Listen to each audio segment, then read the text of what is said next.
In the midst of a squall of fierce snow, the girl voluntarily accepted her plunge into eternal sleep. Because she had no reason to live anymore, she had no family, no friends, nothing at all. The girl has nothing left, and she thinks that it would be nice to freeze like this. But at that very moment, someone approached the main character and said how ridiculous it was. Left to fall into eternal sleep, she lies there as if she is going to rule everything in this winter kingdom, and that is in the spirit of the Empress. This man also claims that if she does not want this life, then he will gladly take it. Her interlocutor also claims that the Empress now belongs to him 3 months ago in the imperial palace of Thanatos. Someone said that it was worth stopping and putting the Empress into eternal sleep. One of the women claimed that His Majesty could use Natasha, so let him get rid of the Empress and strengthen his power. Thanatos is a golden empire in the ice. Everything on this land should have belonged to Emperor Gigliotti, but the man wonders why he can't do anything without the Empress's consent. At this time, the woman turns to him and tells him to leave the Empress's brother with her. After some time, he, like the last scoundrel, will promise to become a member of the imperial government, and then the Empress will try to save him. But the more she interferes, the more vile she will become, covering up for her criminal brother. Evidence of treason will be found in his room, and the letter will say that he did it out of the Empress's hatred for His Majesty and Natasha. But before that, let him do something for her. After which the woman settles her interlocutor on the bed, and he says that he must break the limbs of the Empress, as well as her entourage relatives and all those close to her. Let him get rid of all the people who are dear to her, and when she appears before His Majesty in the banquet hall, will tell all the honored guests that she is carrying His Majesty's child. This will be the last time she will appear there as Empress for her brother's crimes, and her own jealousy will make her an unworthy woman. Attempting to plunge her into the eternal sleep of the Emperor's son, the woman also asks if His Majesty is happy. After all, her entourage and the Empress's family will try to protect her, and then he will have to bear his ball. How cunning will she have to be so that he can't find her? You despair he will sprinkle everything around with red liquid, and it doesn't matter how smart she is, because when everyone who could protect her falls into eternal sleep, what will she have left? 17th Empress of Thanatos, that is the Golden Empire in the ice, became lame. Sunset Rosalind V, considered the most noble, the most beautiful and ideal empress in the history of the empire. She is a brilliant writer and an ideal diplomat who speaks 6 languages fluently. The woman opened new medical institutions and cared for the sick and the poor. She is a kind and loving empress. Even though the woman limped, no one dared point a finger at her because of her status. Everyone loved Rosalind, who was cold but beautiful. Everyone except one, because the girl was not loved by His Majesty the Emperor. They had no children for a long time. Rosalind realizes that he destroyed all her followers and took her innocent brother and put him in prison. Gigliotti is a fool, blinded by power and jealousy. As long as she still has someone to protect, she will not give up. The maid following the mistress understands that she is truly sorry. Even when the Empress injured her leg because of the Emperor, she returned. The woman claimed that everything was fine because she was still alive, and her maid wondered if the fate of this person was so cruel because of her straightforwardness. After which the maid turns to Her Majesty, who replies that she is fine and asks if the girl will open the door to the banquet hall. The girl agrees and says that she will be with Her Majesty until the very end. Rosalind then turns to Anna and nods her head. She understands that due to various accidents and illnesses, her environment has left her. Her favorite maid, Lady Charlotte, and her trusted assistant, who was the Home Secretary, even the deputy commander of the current army who defended it with faith and truth. Of course, the Emperor is to blame for all their immersions in eternal sleep. The woman understands that Anna is the last one who stayed with her, so she can't lose her too. The Empress turns to the girl and says that if something happens to her, then she should leave without thinking, as far away as possible where she will be safe, because she has prepared everything she needs for her at Noam's house on the beach. The maid then screams, "How can Her Majesty say such a thing?" Well, when she still hesitates a little, then she says that she is leaving Rosie. The Empress says that she has heard this name for a long time.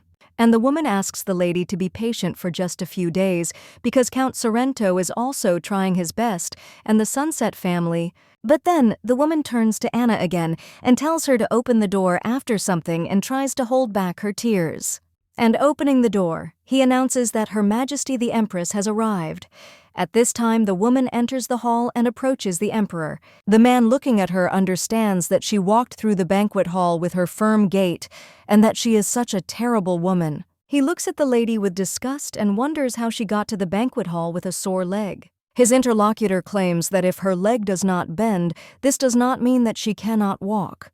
The emperor just thinks what kind of witch she is, after which someone tells his interlocutor to look in that direction. Because the empress is there, the man with dark hair is the Minister of Foreign Affairs of Amor, named Taman Cassis. The man claims that she really came, and the woman claims that she would rather stumble than go the wrong way. Now she looks more carefully so as not to stray from the path and fall. The woman understands that she is the only one who will go there. The girl turns to her father, mother, and brother in her thoughts, and also understands that in order to protect the treasures passed down from generation to generation of the Sunset family, but at that very moment someone interrupts the thoughts of Her Majesty the Empress and addresses her. It turns out to be Natasha, after which the woman asks to punish her. The main character understands that today's banquet is probably for delegations from other countries, so how can a member of the government attend it?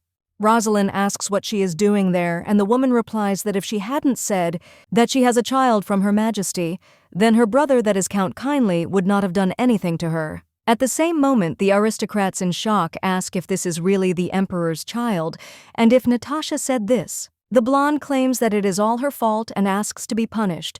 The woman also extends something into the empress's hand. He falls down completely, and the empress looks at the dagger in the red liquid in her hands. At that very moment, the aristocrats scream for someone to come to the rescue and carry this woman to a safe place. At this time, the emperor realizes that Rosalind has been caught, after which he screams, asking what the soldiers are doing. He also tells them to take up arms and surround the empress, and the people with light hair lying on the floor say goodbye to her. The emperor cries out that the banquet is over, and Taman, watching this, thinks what an idiot this man is. He wiped out the influential figure of Thanos with his own hands, and he is a pathetic idiot who does not know what kind of diamond he had in his hands. Someone else says that it's not funny, because the Empress is in complete isolation in the country that she served faithfully, and with all her love, her entire life. The guy with red hair claims that she might fall into eternal sleep before she survives this winter. A little while later, the woman is already in prison. Having overthrown the Empress, the Emperor tortured her, but the woman never told where the Sunset family treasures are. Even through the terrible pain, Rosalind, who knew his true intentions, held on until the end without making a sound. Meanwhile, outside the palace, people who had heard these rumors came to save her, and they cried out for the Empress's life to be spared. They sincerely asked him to have mercy only once. When His Majesty came out to these people, he understood that he thought it would die down in a few days, but the strike was not ending. If he himself put it into eternal sleep, he would cause people's indignation. Therefore, a little while later, the girl was doused with cold water, and when she woke up, the Emperor claimed that he could not find out anything from her, but as befits the Empress of the Ice Kingdom, even after all the torture, she did not say where the treasure was. He would like to tear her into pieces, but as the girl sees it is too noisy outside, people continue to cry out asking His Majesty to have mercy on the Empress. The man claims that he will spare the lady's life, so she will be grateful, after which he screams for the woman to be deported to the icy mountains of Krolturia. He also claims that he has a gift for the lady, after which he throws the heads of his relatives in front of her. The woman then screams desperately to Gigliotti Thanatos, but at that very moment she is thrown to the floor. The Emperor asks if she can do that and make that facial expression, but the Empress does it that way. The woman then screams that she will never forgive him. A little while later, the brunette realizes that it is time to return. The overthrow of the Empress of an enemy country provokes anger that he has not experienced before. After which he even thinks about what the reason is and does not know why, but he is sure that one day he will destroy this palace with his own hands. At this time, his colleague is wondering what he is looking at and wondering if this is really Thanatos's palace. After which he claims that there are rumors that the Empress was deported to the mountains of Krolturia, and this is of course a great pity, because the Empress is more than any other woman. Strong and beautiful, so it's a pity to lose one like that. The man at that very moment turns his horse around and heads off somewhere. His interlocutor asks him in shock where he is going. The main character is lying in the snow at this time and wondering if she will really end up like this. In her mind, the lady curses Gigliotti and thinks that she is so sorry in front of Charlotte brother, father, and mother. After all, she couldn't protect them and all her loved ones disappeared. The girl just wanted to do everything right and become a good empress. After which she thinks how this happened, but says that it's okay because she will soon see all her relatives. At that moment, the man with black hair stopped his horse near the lady, and when he approached her, he said how ridiculous this was. The man wondered why this woman was born in Thanatos, and why she had to be next to this offspring. The brunette thinks why he didn't find this woman first, after which he hugs the lady, and he says that if she doesn't need this life, he will gladly take it. And then he kisses the empress. And he says that now she belongs to him. One day, subject to the curiosity of boxing, he took materials to create a man. Various emotions, including joy, sadness, anger, and hope, danced all together around the cauldron. God was pleased with the process and wanted to fill the creature with kindness, but as soon as he turned away, the devil jumped into the cauldron. The people who appeared as a result of this were at every step at the crossroads of good and evil. They could start a war without reason and put each other into eternal sleep. When the supreme God learned of this, he became angry, and he tore the creator of mankind into pieces, and as punishment he scattered his parts across the earth so that people would remember what they had done. The 6 elements of the deity were sealed into objects that absorbed the power of heaven and time, earth, and sea. The rest penetrated the human mind, endowing them with the ability to charm and predict, control the weather and even life, the latter each time giving a part of itself, allowed to breathe her power into others. The man understands that he holds this woman in his hands. He does not even believe it. In any case, he already took her, so she must live.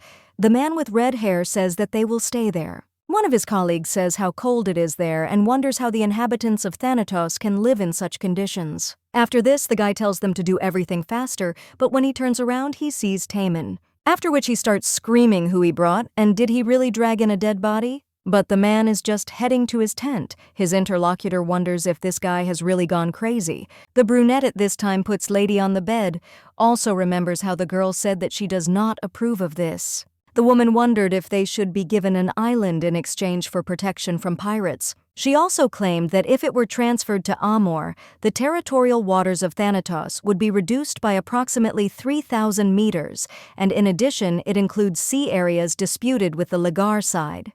The Empress wondered if he thought she didn't know that her interlocutor said it was only 3,000 meters, and besides, they will resolve all contentious issues, and if the lady is really concerned about this, then let her choose an island that will not be located in the disputed zone. After all, the island of Goldal will be enough, and the woman after that says that this is what he wants. Her interlocutor asks what she means, to which the lady replies that Amora's ship was wrecked in the area of Guldal Island. There must have been something valuable on that vessel, and she was very sorry because the ship had already been raised to dry land by the Sunset family. They will return everything that was on it, but in exchange they will give them Amor's exclusive trading rights to the Red Cocoon. This woman is not so ugly because she negotiated exclusive rights to the Red Cocoon grown only in Amor. She was annoying and picky, but still a bold and elegant woman. Now the man notices how the lady writhes in pain and wonders if that life force wasn't enough. This girl was an enemy he wanted to destroy on the diplomatic front. However, now he does not understand why he cannot bear her pain. The main character at this time opens her eyes and wonders if this is really Taman Cassis. After which, she is still in shock, thinking about what he is doing, and moves away. Rosalind asks what he just did, and the man replies that he treated her so, let the girl remain calm. The woman tells him to return her to the ice mountain, but her interlocutor claims that he wants her to live. When he grabs the lady by the hand, she only tells him not to come closer and just let her fall into eternal sleep. After all that happened, how can she live? After all the bullying and humiliation, and after her entire family was plunged into eternal sleep, the man screams that she was kicked out of the palace to which she gave her whole life, and the girl wants to plunge into eternal sleep in the middle of a snowy desert. After which he sighs and answers that, yes, Rosalind claims that he always considered her his headache and wanted to step on her throat. after which the girl asks not to save her anymore and to put her into eternal sleep.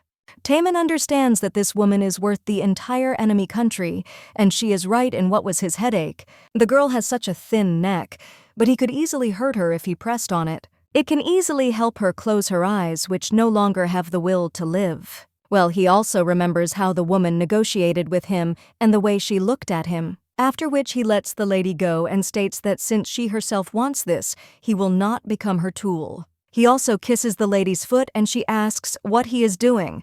The man replies to the post and said that he is treating her so she should not twitch. He was her enemy, so he didn't intend to listen, but the Empress once again told him to stop. And then she asks him to leave. Taemin irritably says that if she really wants him to leave. But at that very moment he stops and tells the Empress to fight. He can't believe that she's asking him for this, and Taemin says that the Empress should not be weak. Let her fight with him or with someone else, others, and also wins. In his thoughts he adds that, let the lady do it the same way. Just like that time when she took everything from him. He also says that the disease did not allow anyone to get her in fights. After all, isn't that her way? A little while later, the man comes out of the tent, and when he turns around, then he looks again at the lady lying in bed.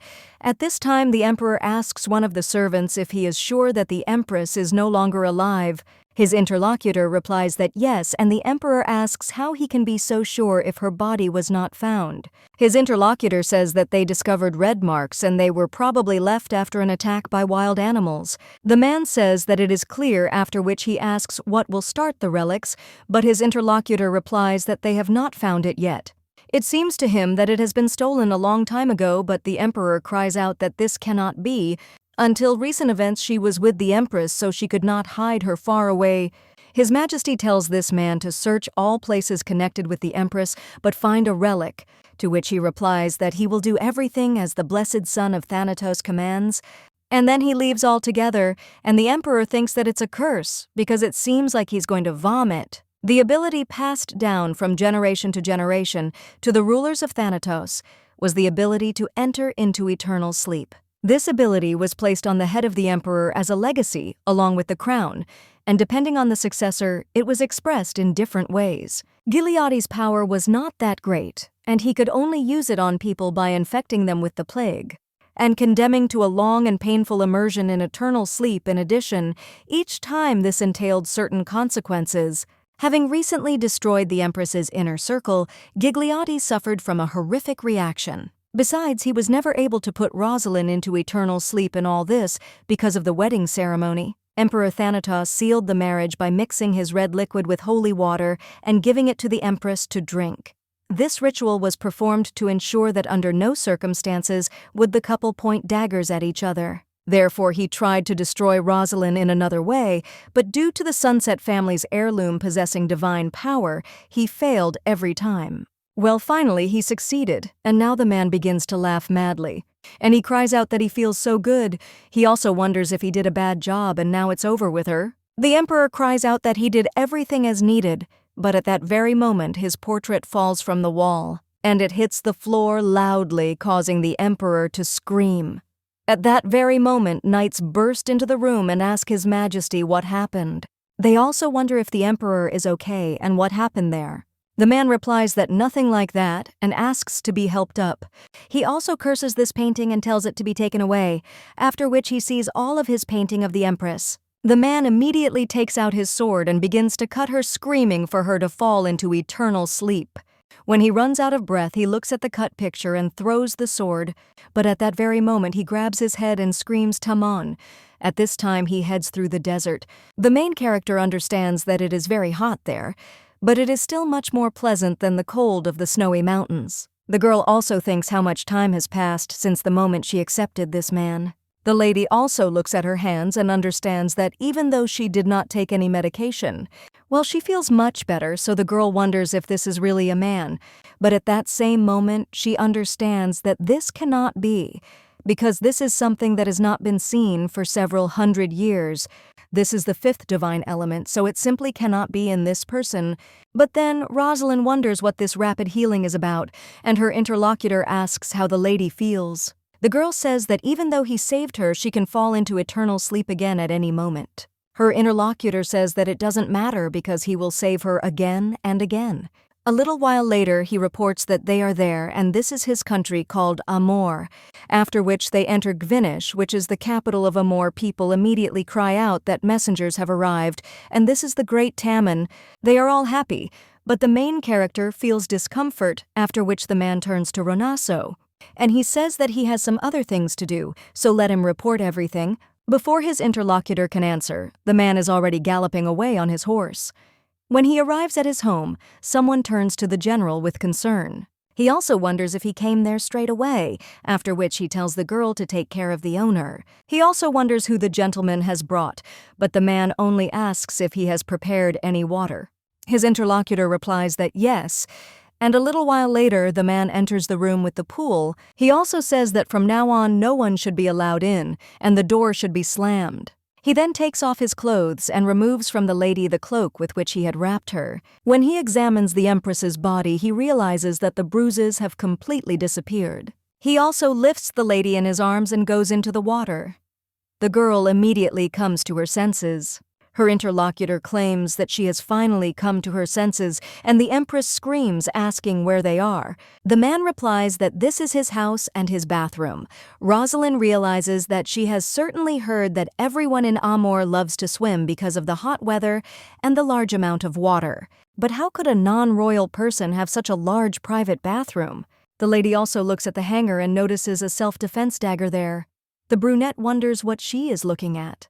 After which the lady moves away from him a little and says that by saving her life, Tamon made the wrong choice. The man approaches Rosalind and says that he will decide whether she is right or not. Lady says how arrogant he is, and her interlocutor replies that there is no person who is not arrogant. The girl wonders what the point of bringing her there is, and the man asks if she is talking about the point, after which he lowers his gaze a little lower. The main character, noticing this, claims that she didn't even know that Tamon of Amor had a weakness for women. Her interlocutor replies that yes, and he too did not know that he would so thirst for the empress of an enemy country. Rosalind claims that if he needs a woman, then he should look for her somewhere, and there must be plenty of those on earth who want him. Her interlocutor replies that of course, but they are not Rosalind. The girl claims that it sounds like she is the only one he needs. To which her interlocutor replies that yes, and he wants what she has. Rosalind claims that this is some kind of nonsense because she has nothing. Her interlocutor asks why she thinks so, because the lady has a lot, her experience, wisdom, body, and heart, and he wants it all. Then the girl says that she is sorry. She grabs the dagger and puts it to her neck, after which she claims that she did say so, which won't give him anything. When the lady injures herself, she falls to the floor. Her interlocutor immediately runs up to her and screams that this idiot is doing it again even after he saved her. The lady thinks that this is all very strange because someone really wanted to put her into eternal sleep, and someone is trying to save. When the brunette licks the lady's wound, he says that it's good that it's not deep. The girl understands that he is a madman, and her interlocutor asks how she dares to plunge into eternal sleep again in front of him. If she doesn't need this life, he will gladly take it. Tamon claims that he saved the lady using his life force. And now he hugs her so desperately, so let the girl remember that now she belongs to him. A little while later, someone shouts that it was Ronasso Bachel. This woman is the Queen of Amor, named Theo Lantifu. The woman wonders why they are not in the palace yet and what they are doing there. And the man with red hair at this time curses Tamon in his thoughts and wonders what he is doing there. At this time, the queen asks if the guy is not listening to her, and he just turns away puzzled. After which he says that this cannot be, and that through the prayers of Her Majesty they got home safely. The woman claims that she knew they were on their way, but did not expect them to arrive so early. She also wonders where Tamon went, and her interlocutor replies that perhaps he caught the disease from Emperor Thanatos, but now he is better. The woman asks if he is sick, and her interlocutor replies that he didn't really say anything and simply warned that he would go home first. The queen then claims that looking at Emperor Thanatos can actually make you fall ill with a disease you've never suffered from before. His sickening expression is enough to do so. But she is still worried because Tamon has never been seriously ill before. After which she claims that she will go to him right now, and Ronaso in shock turns to Her Majesty. He also suggests that she greet everyone first and asks if she heard what madness Emperor Thanatos committed this time. The man also asks if she doesn't want to hear the details, to which she replies that it's fine. The woman cries out that first they will hold a welcoming ceremony and greet their loyal subjects, after which she whispers something to the maid, and Ronaso understands that he got away with it. After which the man says that they are going to the palace. A little while later, the servant of the Empress turns to the messenger, and she asks if he can go with her, to which he agrees. At this time, Taemin kisses the main character. The girl thinks that maybe he is making fun of her in this way, after which she tells him to wait. Rosalind realizes that she feels completely restored, and her interlocutor asks what now, and whether she really regrets not having plunged into eternal sleep. He also tells the lady not to look at him because, to tell the truth, her look and facial expression really excite him. The main character is shocked and thinks what he is talking about. A little while ago, the emperor claimed that he doesn't even know where to sleep. Maybe I should fall asleep somewhere in the stables outside the castle. One of the people at this time, with a smile on her face, asked if the others knew that hugging a doll is much more pleasant than hugging an empress, and any man will cool down in front of her. Now the girl just tells Taemin to leave her alone, and the man asks if she doesn't like it. Rosalind wonders if she should listen to his wishes and orders. She also states that he has already saved her once, so does he really think that this will happen again? To live or to plunge into eternal sleep is her choice, and the man thinks that it is good, and also she is right. Now the lady looks like herself, and having lost everything, the Empress was simply waiting to fall into eternal sleep. Compared to her who has given up now, she is even more beautiful, after which her interlocutor extends his hand. And he claims that he will say something else because the lady is simply driving him crazy. The girl only pushes his hand away and then screams for him not to do that. And besides, let him not touch her lips whenever he wants to, which her interlocutor agrees, and he says that if she doesn't like it, then he won't do it and won't touch her lips when he wants to, after which he even swears. The girl wonders if he hates her and wonders why he tortures her, not letting her fall into eternal sleep. Taemin. He replies that he never hated her and that the Empress was simply annoying him. But be that as it may, he gave her all the life force he needed. Rosalind replies that she didn't ask for it, and her interlocutor claims that if she has no reason to live, then they can find them. He asks what about hatred and revenge, and also what about the fall of Thanatos. The girl replies that she doesn't need any of this, and then her interlocutor asks, what about love? Rosalind is a little embarrassed by this, and Taemin claims that he likes this expression so much, and it seems he hit the nail on the head. A little while later, the lady lies in bed and realizes that it has been a tiring day. At the same moment, the girl begins to have a dream about how monsters are attacking the village. Someone screams that there is a crack in the sky, and they continue to arrive. Then someone shouted that one was heading to the shelter, and that they should go quickly because Her Majesty was in danger. At this time, the baby turns to Her Majesty the Empress and says that she is scared. The woman tells the child that everything is fine because they will protect her.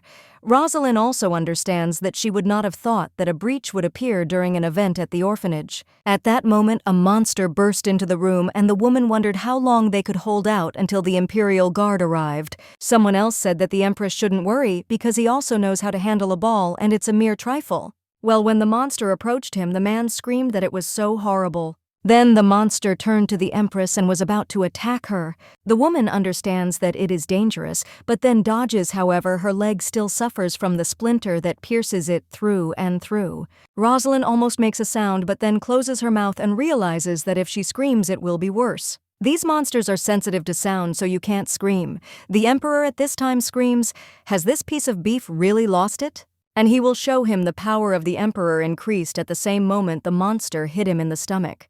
And then a stone flew at the Emperor's nose, and he cried out in pain. He also wondered what the knights were doing outside because now this giant. But when he saw the terrible grimace of the monster, he immediately began to run away and hid behind the table that was behind the children. The children looked at him and wondered if His Majesty the Emperor really wanted to use them as a shield. They are all in danger, and if this continues, it will be bad. There must be some way out. After which the children thought that Her Majesty should know what to do. The woman then asked if the child would help her. She whispered that she was so proud of him and insisted that he should run with all his might to the door from which the monster appeared, and wondered if he could scream loudly while doing so. Did so after that, and the woman trying to get up understood that she needed to hurry because this was a chance that the child had given her, risking her own life. And so she can't let him go. The lady took the sword in her hands and then finished off the monster, and she also turned around and looked at the emperor.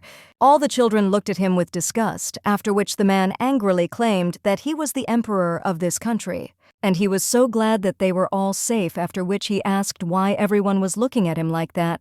And then he actually screamed. A few days later, the empress was walking with a cane in the castle, and another lady was hanging around His Majesty and claiming that he was the best.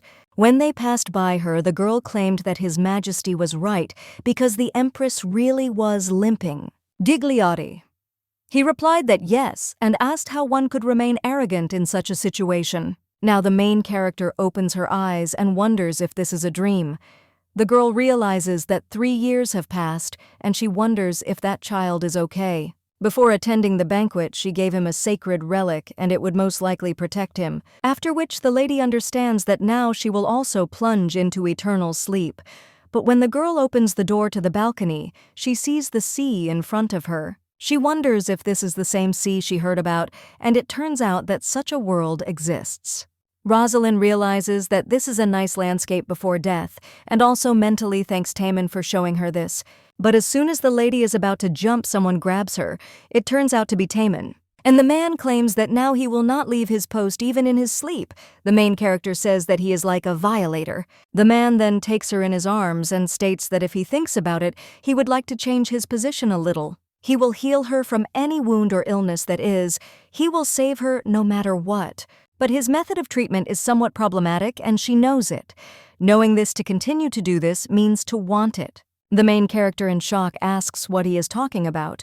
Her interlocutor claims that if this is the case, then let her just say so.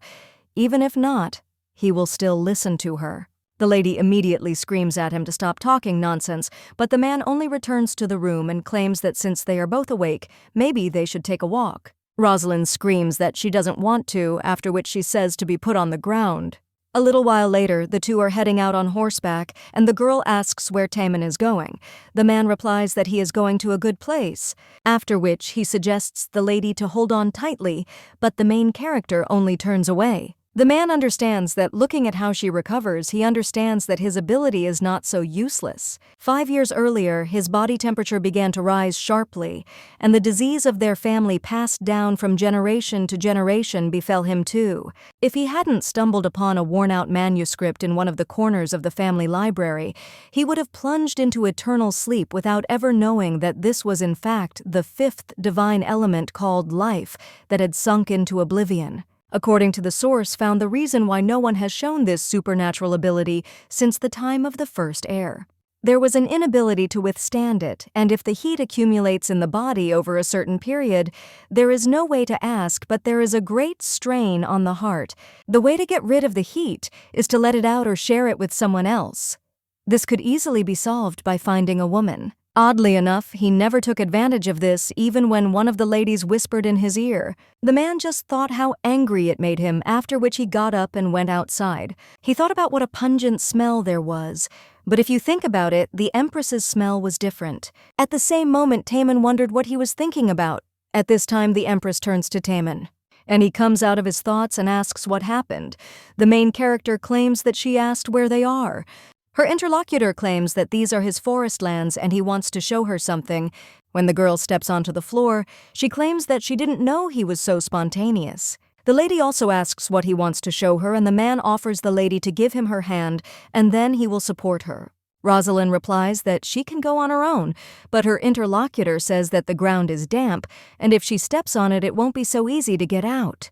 Yes, and it's just like from him, after which the man also says that they are almost there, and the lady looking ahead sees glowing butterflies appearing in the moonlight.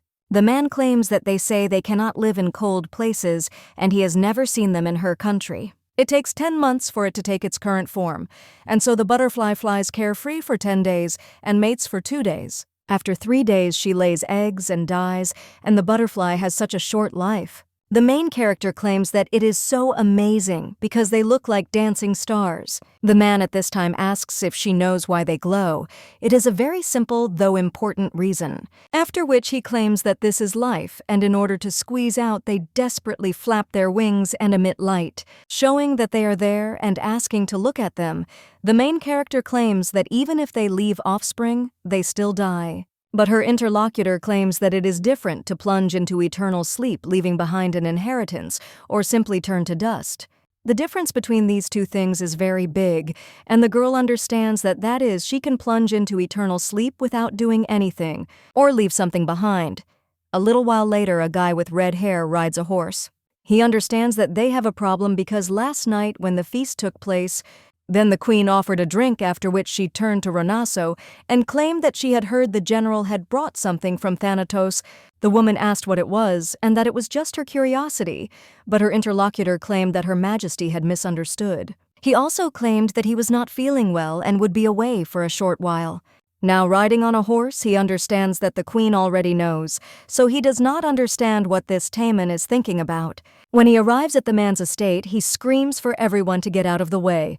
He also approaches Taemin's room and cries out that this is a matter of royal importance. The servant claims that the master ordered him not to be disturbed. However, his interlocutor cries out, "What could be more important than the king's commission?" The servant understands that he is more afraid of the master than the queen. But at that very moment, the guy with red hair grabs the door handle and bursts into the room. The guy screams that he has come on very important business.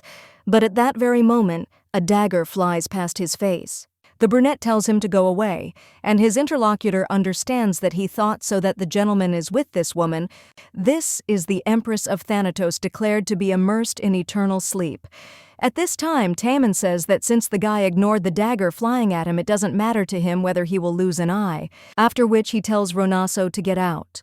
A little while later, the servant tells the guy with red hair that he did warn that the gentleman ordered not to let anyone in. His interlocutor asks how many nights he hides this girl in his bedroom, and he is definitely a madman, after which he hands the gentleman a handkerchief, and he asks why he needs it.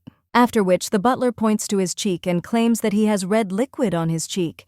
Renaso accepts this handkerchief and says that he didn't even have time to do anything. If it weren't for this illness that started 5 years ago, he would have fallen on the battlefield long ago and frightened his enemies as a ghost. That's why he needs to pull himself together, and he is a general of the 1st Cavalry Corps, but he behaves worse than a sick person.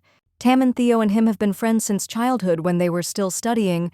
He always teased Taemin, and after his family fell after being accused of treason, they both helped him a lot. If Taemin hadn't restored his good name, the guy would already be lying in a coffin with his family. He is his friend and benefactor, and maybe that is why they are so close. At that moment, a man enters the room and asks what is going on. Taemin also says that he thinks Renaso didn't just burst into someone else's bedroom by accident, so he'll listen to him. When the servant leaves, the guy with red hair turns to Taemon and asks if it's time for him to tell him everything honestly. Woman with him, but his interlocutor replies that he doesn't understand what he's talking about. Renaso cries out that he is talking about that woman. His interlocutor asks if he really saw it. The guy with the red hair screams that, of course he saw everything. Then his interlocutor claims that he will have to take away his eyes. Renaso immediately replies that he did not see everything and cries out that it does not matter how stubborn Taemin is with him, but Her Majesty will be a different story. The man wonders why he suddenly started talking about Her Majesty, and his interlocutor claims that she asked what he brought from Thanatos. And he also thinks that someone close to him said this, but the man claims that he does not think it will become a big problem. His interlocutor asks if he is going to tell Her Majesty about this woman, after which he smirks and replies that no. The main character at this time dreams of a dream in which someone addresses her and claims that she likes Canely. The girl also tells Rosie to sit down because she will treat her to some really tasty tea. Rosalind wonders if it is Anna, after which her interlocutor says that they were alone, sits down and pours her tea. Well, when the main character looks into this tea, she realizes that it is crimson red. At the same moment, someone else addresses Her Majesty the Empress. The cat, shocked, asks if it is Charlotte, after which she sees the heads of her father and mother. They say that Her Majesty must always be unshakable. The girl is shocked and thinks how this could happen, and when she turns around, someone else is talking to Rosie. The man claims that he should have taken care of her and wonders if she was so sad because he was harsh. The girl turns to her grandfather, and he claims that he never wanted to send her to the imperial family because he was afraid that she would be unhappy. Rosalind tells her grandfather that it was her choice and realizes that it was good that he left earlier. His heart would not stand it if his grandfather saw her suffering, after which his man disappears. And the lady claims that she is fine because she will come to them soon. The girl also throws herself off the cliff. Well, at that very moment, someone grabs the girl and says that no matter how much she tries to commit suicide, he will save her again and again. Rosalind tells him to leave her because she has no reason to live. The man claimed that if there were no more reasons left, they would find new ones. He also asked what she wanted. Maybe it was hatred, revenge, or the fall of Thanatos. Rosalind screamed that she didn't need it, and then her interlocutor asked, "What about love?" The main character wondered if she really needed love, and at that moment, she opened her eyes. The maid says that the mistress woke up, after which she claims that they were worried because her breathing was so heavy. The woman asks if the lady is okay, after which she apologizes for not introducing herself. The maid claims that her name is Arsel and she will help the lady, and the other girls answer that they are twins named Tashf and Louis. The girl also says that the lady's silver hair is so beautiful after the chip and even asks to take care of it. After this, the main character just starts crying, which shocks the girls. At this time, the maid wonders why the beautiful lady is sad and the twins are running to the master. The man tells them not to run, otherwise they will fall, and one of them says that it doesn't matter because they came about that woman. Because that beautiful woman is crying, the man immediately takes off. And one of the ladies in shock asks if this is really what she thinks, to which the other replies that it is. They immediately scream that they need to tell you quickly, and the other one claims that she is so worried. At this time, the maid tells the lady that everything will definitely be fine, and says the words, "Lersha Lesha." The main character understands that these are the words from the prayer that her Asian nanny repeated to her in childhood. Although they are not similar, she knows that this lady is also from the Asian people, and the woman at this time asks how the lady's eyes are, and whether they hurt, and also whether she wants water. But at that very moment, the gentleman bursts into the room, and the maid says that he has arrived. The main character, seeing him, is a little surprised, and then turns away completely as if hiding her face. At this time, the maid claims that she will go, and Tammin approaches the lady, and then kneels down next to her, and hugs. Rosalind screams what he is doing, after which she tells the guy to let her go. Tammin asks why she is crying as if she was tortured, and wonders if she is still in pain. The lady replies that her ankle hurts, and she would like to rest some more. The girl realizes that this is the only excuse she could come up with. The man at this time puts his hand on the lady's ankle and kisses it, and the girl asks what he is doing. A while ago, someone was shouting that he was so irritated and what was wrong with the small wound on his leg. He also wondered why the emperor was spending so much time going to a shoe store. And does the lady really think that her foot won't hurt if she chooses special shoes for it? It's just funny because she just wants to hide her dirty leg, and no leather or silk in the world can hide this ugliness. Now the girl asks if he doesn't consider her leg to be ugly, and her interlocutor replies that it is not at all. And he wonders if she's not beautiful. She's so beautiful that he wants to kiss her. Rosalind asks if he is really that shameless, after which the lady sighs. The main character claims that even a simple conversation with him exhausts her, and her interlocutor says that maybe it's because she's hungry. Then since the lady is tired, they can go eat, and the girl tells him to do whatever he wants. A few days ago, someone asked if Her Majesty the Empress was really tortured, and the crazy emperor had completely lost his mind. His interlocutor showed him to be quieter because if someone heard it would be bad. The man screamed, "Who could hear him there, or was he afraid of the boy in the cart?" And his interlocutor claimed that this was nonsense and let him just try to report it to someone because he would get out his famous pickaxe and cut off everyone's heads. To which the other man replied that yes, with this Natasha or whatever her name is, he doesn't know what will happen to this country. At this time, the boy asks how he asked Her Majesty the Empress to allow him to do at least something for her. The woman asked if he was sure, to which the boy replied that yes, and in that case, the girl asked Arsène if he could take the thing to the northeastern port city of Louvre. There he will find a sea merchant nicknamed the Red Snake, and let him convey this to him before he sets out across the Tal Sea. However, the journey to Lovra and back would be very dangerous, so she wondered if the guy was sure he could handle it. The young man answered Her Majesty the Empress that he would certainly fulfill her order, after which the woman stroked his head and thanked him. The boy realizes that it was originally a necklace. However, when he wrapped it around his wrist, it turned into a bracelet. That is why he is sure that this is an unusual thing, and that is why she asked to give it to the merchant leaving for the Tal Sea. The Tal Sea is the waters surrounding Lovre, but it is also a place where monsters are often seen, and armies from several countries are sent to pacify them. And when everything is fine, active trading continues for a couple more months. This period is called the trading month. And now it is just coming to an end. They will arrive in Lovra to me in less than 10 days. Well, if they are late, then he doesn't know when he will be able to meet the merchant called the Red Snake again. The guy understands that he must make it in time, but at that very moment the cart shakes. The guy wonders what happened there, but at that very moment someone opens the door and claims that it looks like this boy will be useful to them. They also tell him to drag him, but the young man screams for them to wait because he is a member of the Imperial Academy. But at that very moment, he begins to lose consciousness. Rosalind at this time sits by the sea and thinks that this is what it is like. Her interlocutor claims that the lady must like the sea, but the girl replies that there is nothing in it that she might like. It's just that she sees him for the first time. Taemin wonders if that's really the case, to which the lady replies that yes. The man asks why, because Thanatos is not an inland empire. The main character replies that it is because she was not allowed to leave the creator. Her interlocutor says that this is how, after which the girl notices the dishes on the table and thinks what it is. Taemin says that it is a scallop, namely the inside of a large mollusk. It is cut into pieces and eaten raw or cooked because it is quite tasty, and today it is especially tasty. After which the lady tries this comb and her ass happens to be his. When the lady looks at the sea, she realizes that she is also interested in whether Arsène got to Lovra without incident. She also hopes that he is safe. The lady also remembers how she was about to jump into the sea, but someone grabbed her. Taemin, observing the lady's expression, claims that her gaze has changed, and wonders if she has really remembered what she was just recently going to do there. Since everything is over, he will ask why she so strongly wants to plunge into eternal sleep. The girl replies that she was unable to save anything, but her interlocutor asks if she really thinks it's her fault. The lady replies that yes, after which the man says that it is so strange, and of course he is sorry that they all fell into eternal sleep. But can this be an excuse for her end? The lady immediately jumps up and asks what excuse he is talking about.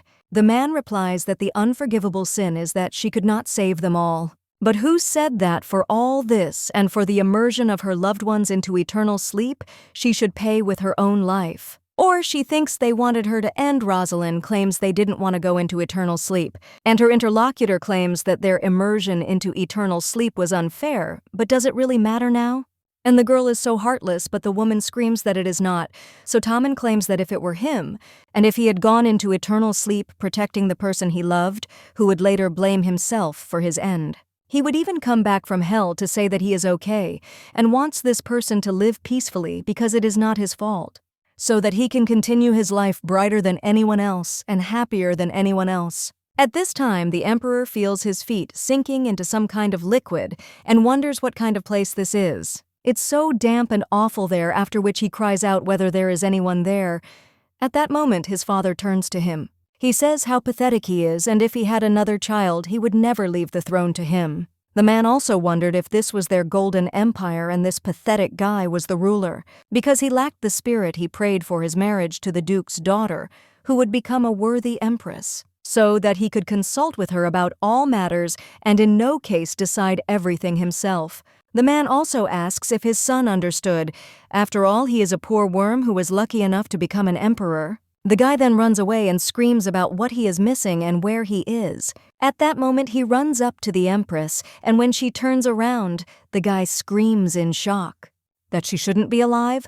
Rosalind says that she returns everything he did to her, after which the emperor is covered by red moths, and then he wakes up screaming. Natasha turns to His Majesty and asks if he really had a nightmare. The man screams that the Empress survived, and he knew it because this strong woman is still alive. Natasha also hugs His Majesty and says how poor he is because the Empress has already plunged into eternal sleep. But her interlocutor cries out that he must make sure that this woman has truly fallen into eternal sleep. He needs to see her lifeless body with his own eyes, or she will continue to torture him. Natasha just watches in surprise as His Majesty runs away.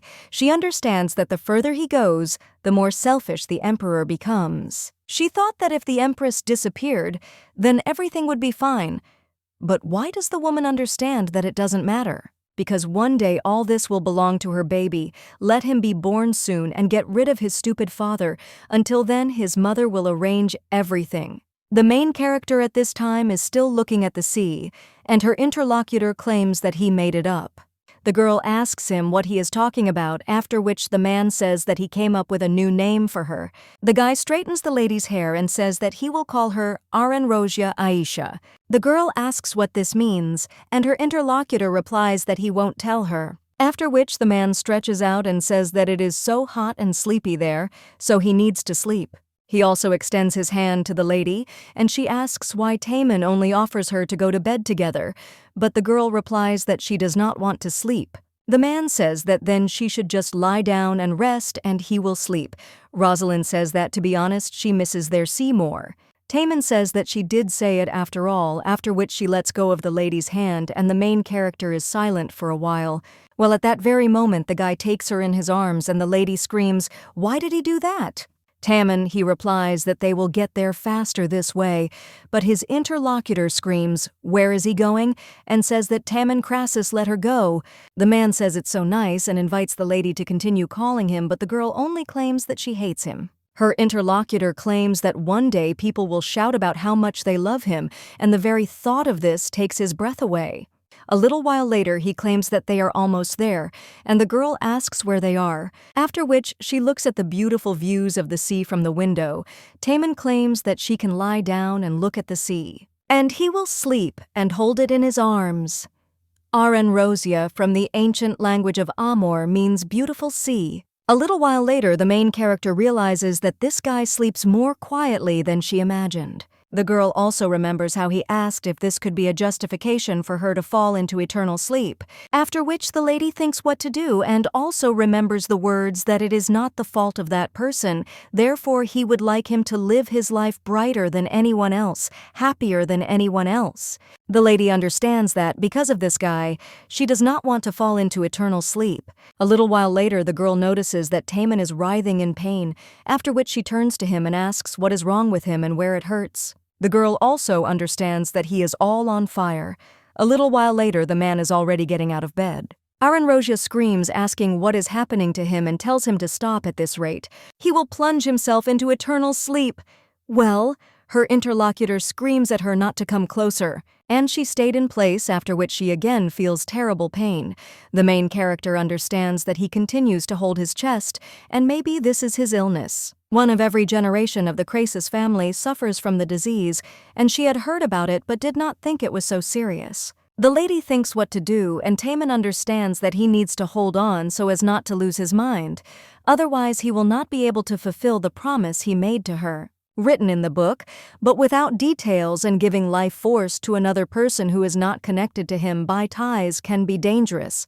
The reaction from the oversaturation of life force is obvious, and since he has not released his energy recently, the heat is completely distributed throughout the body. The man also understands that if he releases energy just once, it will help. Aranrosia puts her hand on his shoulder and says that she will call the servants. Well, her interlocutor shakes his head, and the girl asks if it's really impossible.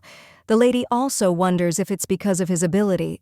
She also says that if he left and doesn't allow anyone to be invited, it means he's still keeping her a secret. The lady also asks if she can help, after which her interlocutor asks if she is serious. Aranrosia claims that she never threw words to the wind, and Tamos touches the lady's face, after which he claims that he will not refuse.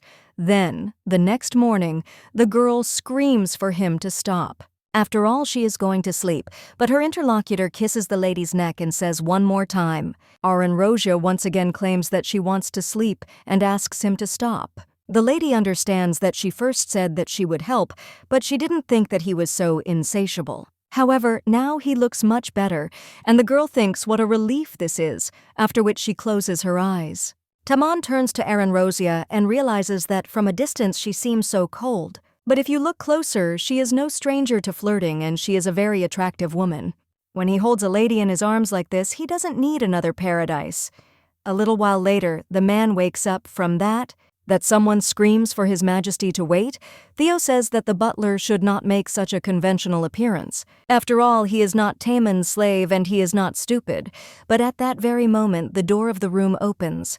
The woman smiles and says that she can finally see her foreign minister. Her interlocutor asks what brought Her Majesty there so early, and the woman wonders if he said it was early. Then he asks when it was 3 o'clock in the afternoon, it was too early. Taman asks if that much time has already passed, and he thought he would lose track of time during his illness. Temperature Queen asks if they can talk inside, and her interlocutor asks if she really wants to talk in the bedroom, after which he suggests that it would be better to go to the living room. The woman says that she cannot believe that Taman is not letting his queen pass and that he is completely losing his head. The man then says that this is what brought the lady there, but he was just about to show up at the palace today. The woman says that regarding her question at 3 o'clock in the afternoon, she intended to come at night. The queen also asks if he would like to become hers. The guy just closes the door and says he doesn't think he wants to. Theo claims that such a decisive refusal brings her unbearable pain. But doesn't he think that it would be even more suspicious to hide everything like this because she didn't come there to joke around out of boredom? The woman claims that she heard that he took something from Thanatos where he was sent on an important mission. She kept wondering when he would come to report on everything, but the man never showed up. So what he brought is in this room. Taman. He replies that inside there is only a poor woman trembling without stopping. But his interlocutor claims that this is not an explanation, because if it were an ordinary woman, he would not have run so frantically to the door. If inside there really is just a woman, then he should definitely marry the queen, and they will look beautiful together. Taman. He claims that this is an absurd proposal, so he resolutely refuses. His interlocutor claims that since he distinguishes so much, it means that something is holding him back. At that very moment, she screams at him to get out of the way and asks what kind of girl he has, since he is trying so hard to hide her. But when she rips off the blanket, she is surprised and wonders if this is really a woman. At this time, Taman claims that Her Majesty is going to hell, but the woman tells him to wait. She says that this lady has dazzling silver hair and eyes like amethysts, so she thinks that she has already heard something similar, and she asks if he brought this woman from Thanatos. The man replies that he does not know where the lady heard this false information, but no one saw that he brought it from there. He did not let her go for a second, so how did the lady know whether it was a person or a thing and who reported to Her Majesty? Taman claims that he does not know who it is, but intends to demand punishment for the crime of disseminating false information. Theo then says that it's good, and if he's so self-confident, then let him answer her what he brought. The man replies that it is the fur of a silver-horned deer. The woman asks what he is talking about, and her interlocutor repeats once again that he says that he brought the fur of a silver-horned deer. The queen asks if this is true, and screams that they finally got the only armor that does not contain monster poison, but she had already given up thinking that they had all fallen into eternal sleep. She also asks why he didn't take it straight to the palace but opened it.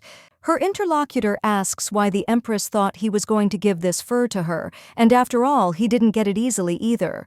The woman replies that she is very smart and let him ask for whatever he wants. Well, at that very moment, the woman notices something strange and is not interested in who this lady is then. Taman replies that this woman was brought by a slave trader to Nurkis at a special price. Theo asks if he bought a woman, but wasn't he deprived of male power? Her interlocutor answers that no, and he very much has sexual preferences. This girl cost him 4 times the initial price, and it took him a lot of effort to bring her there. And this lady is really worth her money, but his interlocutor is wondering if he was interested in women, so why did he suddenly take her?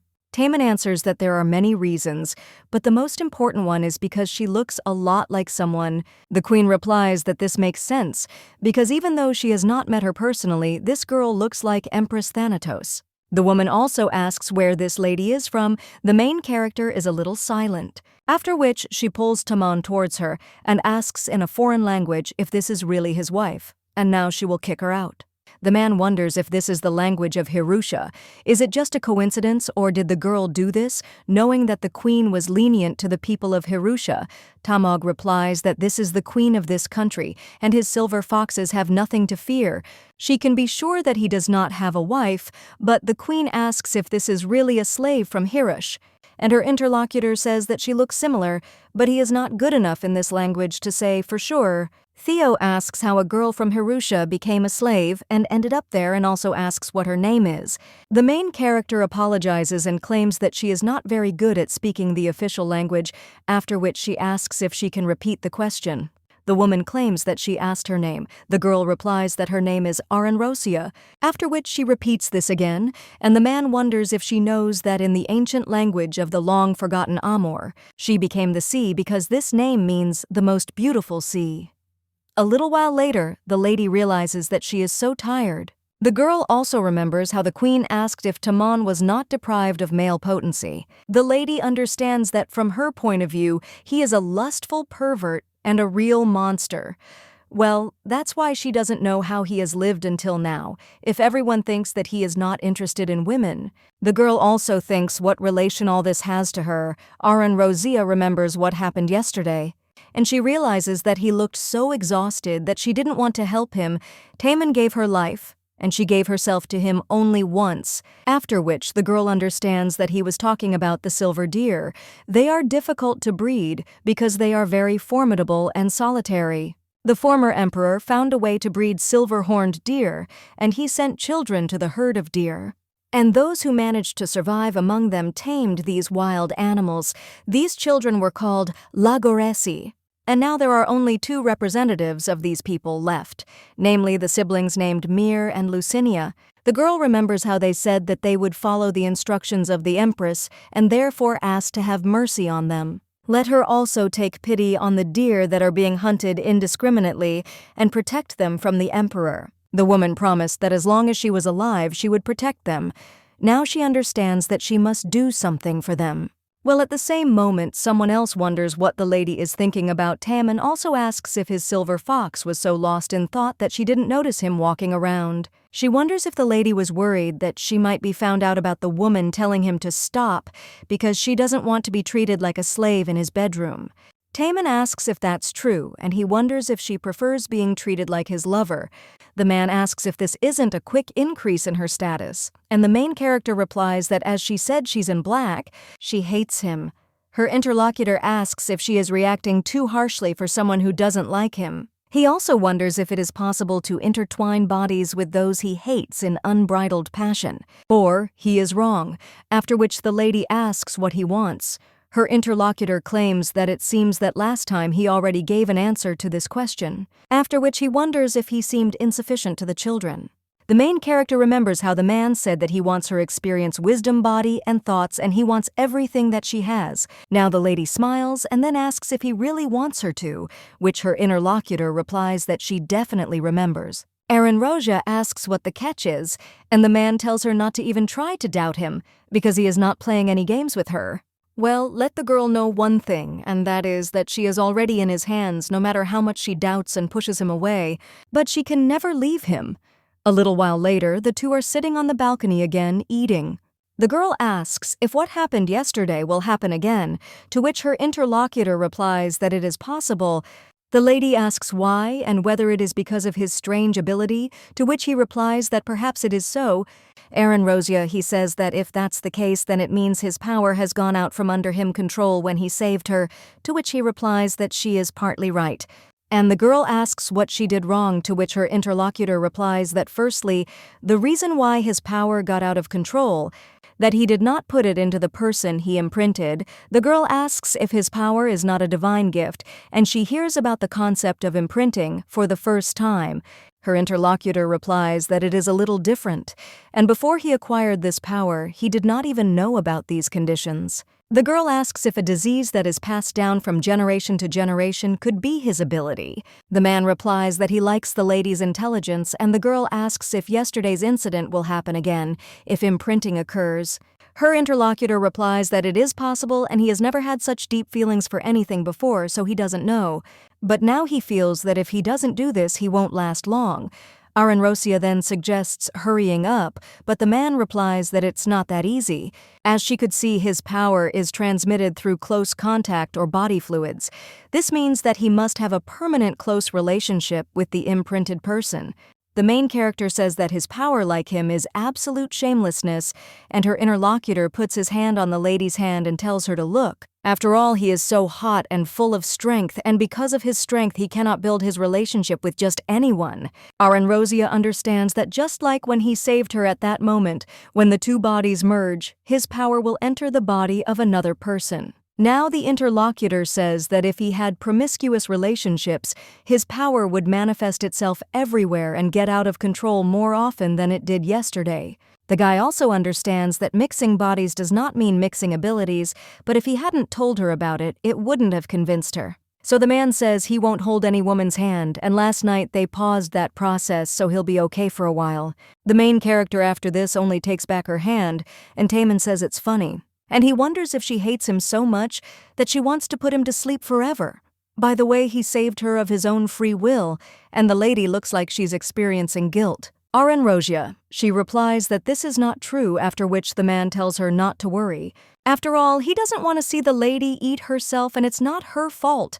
The girl screams that it's true, and all because he saved her of his own free will. She didn't ask him to help at all.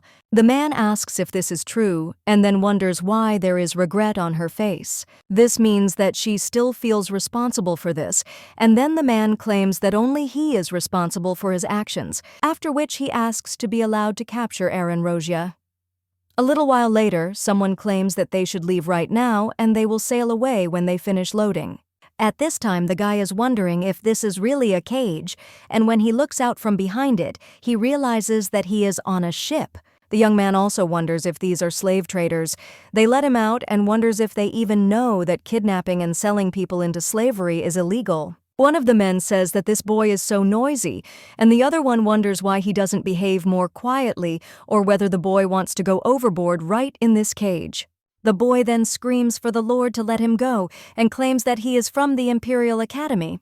But at that very moment, they throw him something and tell the guy to be a good boy and hold it. When the young man inhales this gas, he realizes that it is difficult for him to breathe. But he needs to get out of there, but he doesn't even hear his own voice. The young man also notices how the bracelet on his hand begins to glow. The main character at this time asks her interlocutor why she should do this. Taemin, he said that when she was imprinted, his power would stabilize and then she would be able to share it with him. Aranrosia. She replies that she doesn't need it, but the man claims that he will relieve her of pain and suffering or do whatever she wants. The girl claims that she doesn't need anything, after which her interlocutor asks about an animal that will always be faithful to her. Aranrosia claims that he must mean himself, and the guy says that he swears that he will never betray her. The girl replies that everything is wrong, and if he has to, he will do it. But the man tells her not to judge by others, and should she really treat everyone who swore allegiance to her the same way? The lady replies that this is not so, and her interlocutor claims that this is true because she could trust them, but she cannot trust him. He also tells the girl to tell him if she changes her mind because he hopes so. That it will happen before yesterday repeats itself. A little while later, one of the maids claims that a month has already passed since Aisha has been living with them. One of them claims that the appearance of the lady inspired them, and they began to write a novel. The main character wonders if this is really the case, to which the maids answer that yes. This is a dramatic and passionate novel about a silver-haired beauty who was captured in a foreign country, and the red-eyed guy who is the general of the Desert Kingdom. The obsessive general never left the beauty alone for a moment, and eventually she falls in love with him. They wrote about half, but the reaction of readers is too hot. One of them says that if you think about it, where did the departments live? Is she really from Thanatos? After all, that Empress also has silver hair and violet eyes. Of course, she is sure that Aisha is much more beautiful than her. The main character thanks them and states that it sounds like something interesting, after which she asks if they will show the novel when it is finished. To which they agree, but another lady who enters the room says that maybe it's not worth it. She claims that the girls didn't add the word passion by accident, and Aisha can't imagine how much obscenity there is. One of the ladies claims that love scenes between a man and a woman should not be missed. And the other one replies that this is true because their interlocutor has 3 children, and doesn't she understand this? At that very moment, the woman screams out, "What are her children doing there?" The maids say that Arsel has turned so red and are wondering what she was thinking. The woman then tells these little rascals to stop. They are much later nightfalls. The main character lying in bed realizes that she feels calmer there than in Thanatos. Well, is it really okay to do nothing? A few days later, one of the maids asks if Aisha wants to go for a walk. Another one says that it is true, and why not fly, don't be afraid of them, because she hasn't been outside yet. The main character understands that there are guards posted around the mansion, and aren't they watching her? A little while later, the girl is already heading out with the guard maids, Aaron Rosia. She claims that everything is fine and that she limps a little, but she can walk on her own. Her interlocutor says that the stairs are dangerous, and she is very worried about the lady. The main character wonders if it is really the guards who are sent to protect her, and if so, then there are twice as many of them as there were during the time when she was empress. The girl also says that it is better for them to stay there, but her interlocutors ask why, since they prepared a carriage for the lady to take her to the city. One of the maids wonders if this is a carriage like the rich people have to, which the other replies that it is true. Aaron Rosia understands that they are talking about a slave, but the carriage is luxurious, so unnecessary rumors may start. The girl understands that it would be better for her not to leave the mansion, but at the same moment someone else turns to the lady and asks if she wasn't going to take a walk. Well, the lady says that there are so many people with her, after which Taemin wonders if 10 people is really a lot. The girl replies that even in Thanatos she did not take so much with her, and now she is no longer an empress because now she is Aaron Rosia from Amor, and she is his beautiful bedroom slave. The main character claims that she now has another reason to plunge into eternal sleep, and she would rather do it than live as his bedroom slave. The man replies that he knew that the lady was smart and she knew how to threaten him, so the modest Taemin bows his head before her. Well, the lady only gets angry from this. And when her interlocutor grabs her hand, the girl tells him to let her go. Taemin says that he will stop joking and asks her not to be angry. After all, if she leaves, she will hurt him. The girl then replies that it is good, and that is why she wants him to let go of her hand. The man asks if it is too burdensome for her to travel in a carriage, to which the lady replies that it is. After which, her interlocutor suggests taking a walk along the seacoast around the mansion. A little while later, they find themselves there, and Taemin asks what the lady thinks and whether the sea is too bright. The main character replies that she would like to look at it all day, after which the lady also turns to Taemin and asks him to tell her why he did not capture her. She is not who she was when she wanted to plunge into eternal sleep, and not who she was when she wanted to live. He saved her, so he must take responsibility for it, and the girl asks if he is ready for this. Her interlocutor claims that now he sees her as she used to be, and the lady speaks well in the States. And she also agrees to what he calls imprinting. Well, in exchange, he will do what she wants. Her interlocutor claims that this sounds like a deal, and the girl claims that it is she, because she wants to make a deal with him. Taemin replies that it is nice to hear, and since this is a deal, everyone should announce their terms. The man claims that he will fulfill her 3 wishes in exchange for imprinting. But the main character replies that 3 is too little and they will settle for 5. The man then thinks that this is good and let Aaron Rosia be more greedy. Her interlocutor claims that he agrees, but the main character at the same moment says that she has one more condition, after which he keeps telling her not to love her. She knows that the guy wants her, but hopes that this is where it all ends. Taemin understands that he knew that the lady would not want love, but he is still upset, after which the man even asks if she really thought that he would love her, but this is unheard of self-confidence. Aaron Rosia, she says that if that's the case then she's happy, but her interlocutor asks what if he refuses her conditions. The girl claims that then they will pretend that this deal never happened. Taemin is silent for a while and then asks if it is possible to command the heart. And what if he falls in love with her without realizing it? Then the lady claims that she herself will break their relationship, and her interlocutor asks if she really thinks that the connection with the divine power is so easy to remove. The lady claims that thanks to the sacred oath, this is possible because she too has a sacred essence and is endowed with divine power. The girl also claims that she has one supreme oath and offers to use it. The man replies that she has nothing on her and asks where she is. Aranrosia. She replies that it can be obtained by requesting it from the temple and she keeps it under a different name. Her interlocutor understands that this woman is really something and says that it's good, after which he even asks what if she falls in love with him. The girl replies that this will not happen, but if it does happen, then he can do whatever he wants with her. If he wants to leave their relationship, they will continue, but if he wants to leave, they will separate.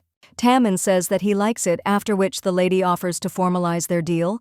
But her interlocutor tells the lady to wait because she has only put forward her demands, but he also wants to express his. The girl then says that it is good and she listens to him, and her interlocutor focuses his attention on the lady's right leg. The main character asks him what he is talking about, after which she asks if he wants her to cut it off. The brunette is only surprised by this, after which everyone asks him whether it would be better to leave both limbs.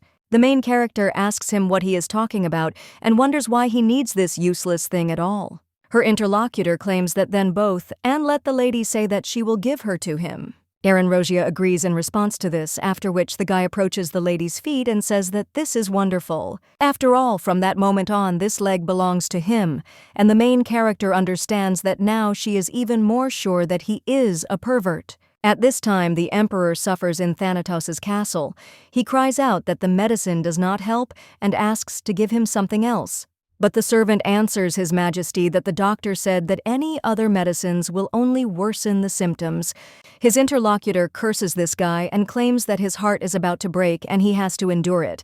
And does he really want him to plunge into eternal sleep right there? He also turns to the servant and screams that he is a bastard because he probably works for the Empress. His interlocutor asks what His Majesty is talking about, and he is Johann and has been serving him since he was 10 years old. So how could he dare to deceive him? His Majesty claims that this lady has cursed him, and damn her, it is the Empress's curse. This woman simply does not give up. After which the man tells the guy to go and order the Sunset family's house to be burned down right now, and also cries out for them to dig up the grave of this ancient duke and throw him into this same fire. When the servant wants to object to something, the man claims that if he disobeys, he will cut off his head. At that moment, Johann agrees and claims that he will do everything. The emperor only smiles madly and claims that now they will see who will win. At this time, Aranrosia is eating, and her interlocutor claims that their queen is distrustful and has heightened intuition, although she is also naive. Then he was able to distract her attention to the skin of a silver deer, but this will not dispel her doubts. The main character asks why he is so confident, to which her interlocutor replies that recently there have been more observers around them. Aranrosia wonders why she should follow him, because as far as she knows, they are not on bad terms. Her interlocutor claims that, as he already said, she has good intuition and the woman is inclined to trust her. There is a high probability that she suspected something was wrong when she saw them together then, but since she had nothing to charge them with, she decided to set up surveillance. The girl then puts down her fork, and her interlocutor asks why she isn't eating. Aranrosia, she replies that she is full, and the guy says that it must be hard to wait. The girl asks what to wait for, but at the same moment she realizes that he is talking about a connection. The lady also wonders if this is the only way to capture their connection, to which he replies that it is possible. Aranrosia understands that she fell for his bait again, and the man wonders if something is just wrong. The main character says that this is nonsense, and her interlocutor claims that he knew it. After which the girl is also handed an oyster by Starfish, and Taemin claims that this is a hard-to-find seafood product. The girl wonders if this is really what she calls an oyster, and her interlocutor thinks that she has never tried them, after which he offers to eat them because they have a very interesting taste. When the main character does this, her interlocutor claims, which judging by the lady's face, she liked. This dish has a name and he wonders if she is interested. Aranrosia notes that yes. after which Taemin says that it is called the bride's cry, and it is usually eaten on the first wedding night, and if you taste it, the bride will scream all night. At least that's what he heard, so today they'll check the veracity of the name. The main character at that moment rises from her seat and menacingly addresses Taman Crassus. Her interlocutor asks if the effect has already manifested itself. He also wonders what they will do because it is still far from night. Well, at that very moment, the main character comes up to him, and then he steps on her foot. Timur immediately grabs it and claims that he can't believe that the lady kicked him. He also says that this is an attempt on the life of a government official, but the girl tells him to stop, to which he agrees and suggests that she not get angry. A little while later, a guy with red hair is heading somewhere on a horse. When he enters the estate, the servant asks what Mr. Renasso is doing there so late, but the man only asks where Taemin is because he has messages for him. The servant claims that he has just gone to the bathroom, and Renasso wonders if it is at this hour. He also claims that he will wait and asks to let him know that he is there. After which the guy sits down on the sofa and sighs and screams, why the hell he's not coming. Is he really preparing for the wedding? It's been so long getting ready? At that moment, Taemin comes up from behind and asks what happened and why he's so nervous. Renasso says that he finally showed up, and he hadn't shown up for so long, that's why he thought he drowned.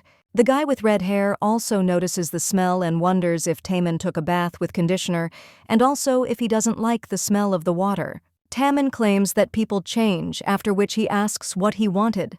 His interlocutor claims that Her Majesty ordered the guard to be presented to his mansion, and on the way there, he saw several hiding guys, so he asks what happened. But the brunette claims that he was caught, Her Majesty was there and also went into his bedroom. Renasso asks if this is true, but his interlocutor replies that everything worked out because he said that he brought a slave similar to that woman.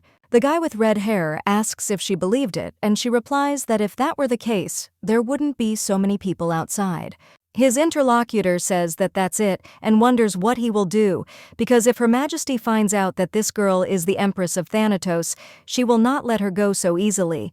Taemin asks what he will do if she does not let her go, and does the guy really think that someone will be able to take her away from him? The young man with red hair says that yes, he can handle it, and besides, he hands his interlocutor a roll of paper and tells him to read it. He received this document yesterday at the auction house, and it is quite interesting.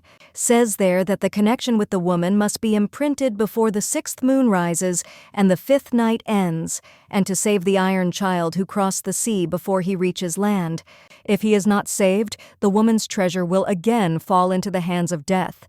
The man understands that this is similar to a prophecy, but it is also in the language of Hirusha. He also wonders if anyone else knows about this and wonders who else has seen him. Renasso, he replies that no one except him, and he was going to buy a present for his brother's birthday, and he got this thing. Taemin says that it's good, after which he asks to keep it a secret. A little while later, the main characters are taking a bath. The girl understands that this is just an imprint and just a deal. Well, she still thinks why she is so nervous, and a little while later she is already approaching the door. The girl puts her hand on the handle and then opens the door, but when she looks at the bed, she realizes that Taemin hasn't arrived yet. The main character sits on it and thinks what to do. The lady also remembers how the emperor burst into the room.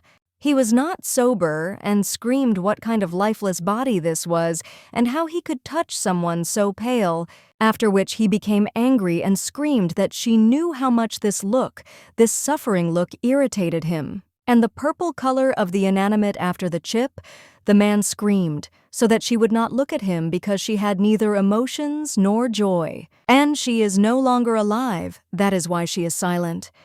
Now the lady understands that such treatment has become habitual for her. Well, at that very moment, someone else approaches the lady and claims that he is so flattered that he doesn't even know what to do. The man gets down on one knee in front of the lady and claims that for him, this is what he has been waiting for so long, and this is a real gift. Taemin says that she probably doesn't know, but from the very day he took the lady away, his life became something unreal. Aranrosia is surprised by this, and then understands that she cannot fall for this man's tricks. The girl asks how he can calmly say such things about her. Her interlocutor replies that it's all his charm. After which the man even offers to have a drink to relax, and the girl agrees. And then they all clink their glasses together to celebrate the successful completion of the contract. The man wonders if this is really what he calls the newlywed charm. The main character replies that it is only between the groom and the bride, but her interlocutor claims that he heard that it can be between a man and a woman before they want to spend the night together.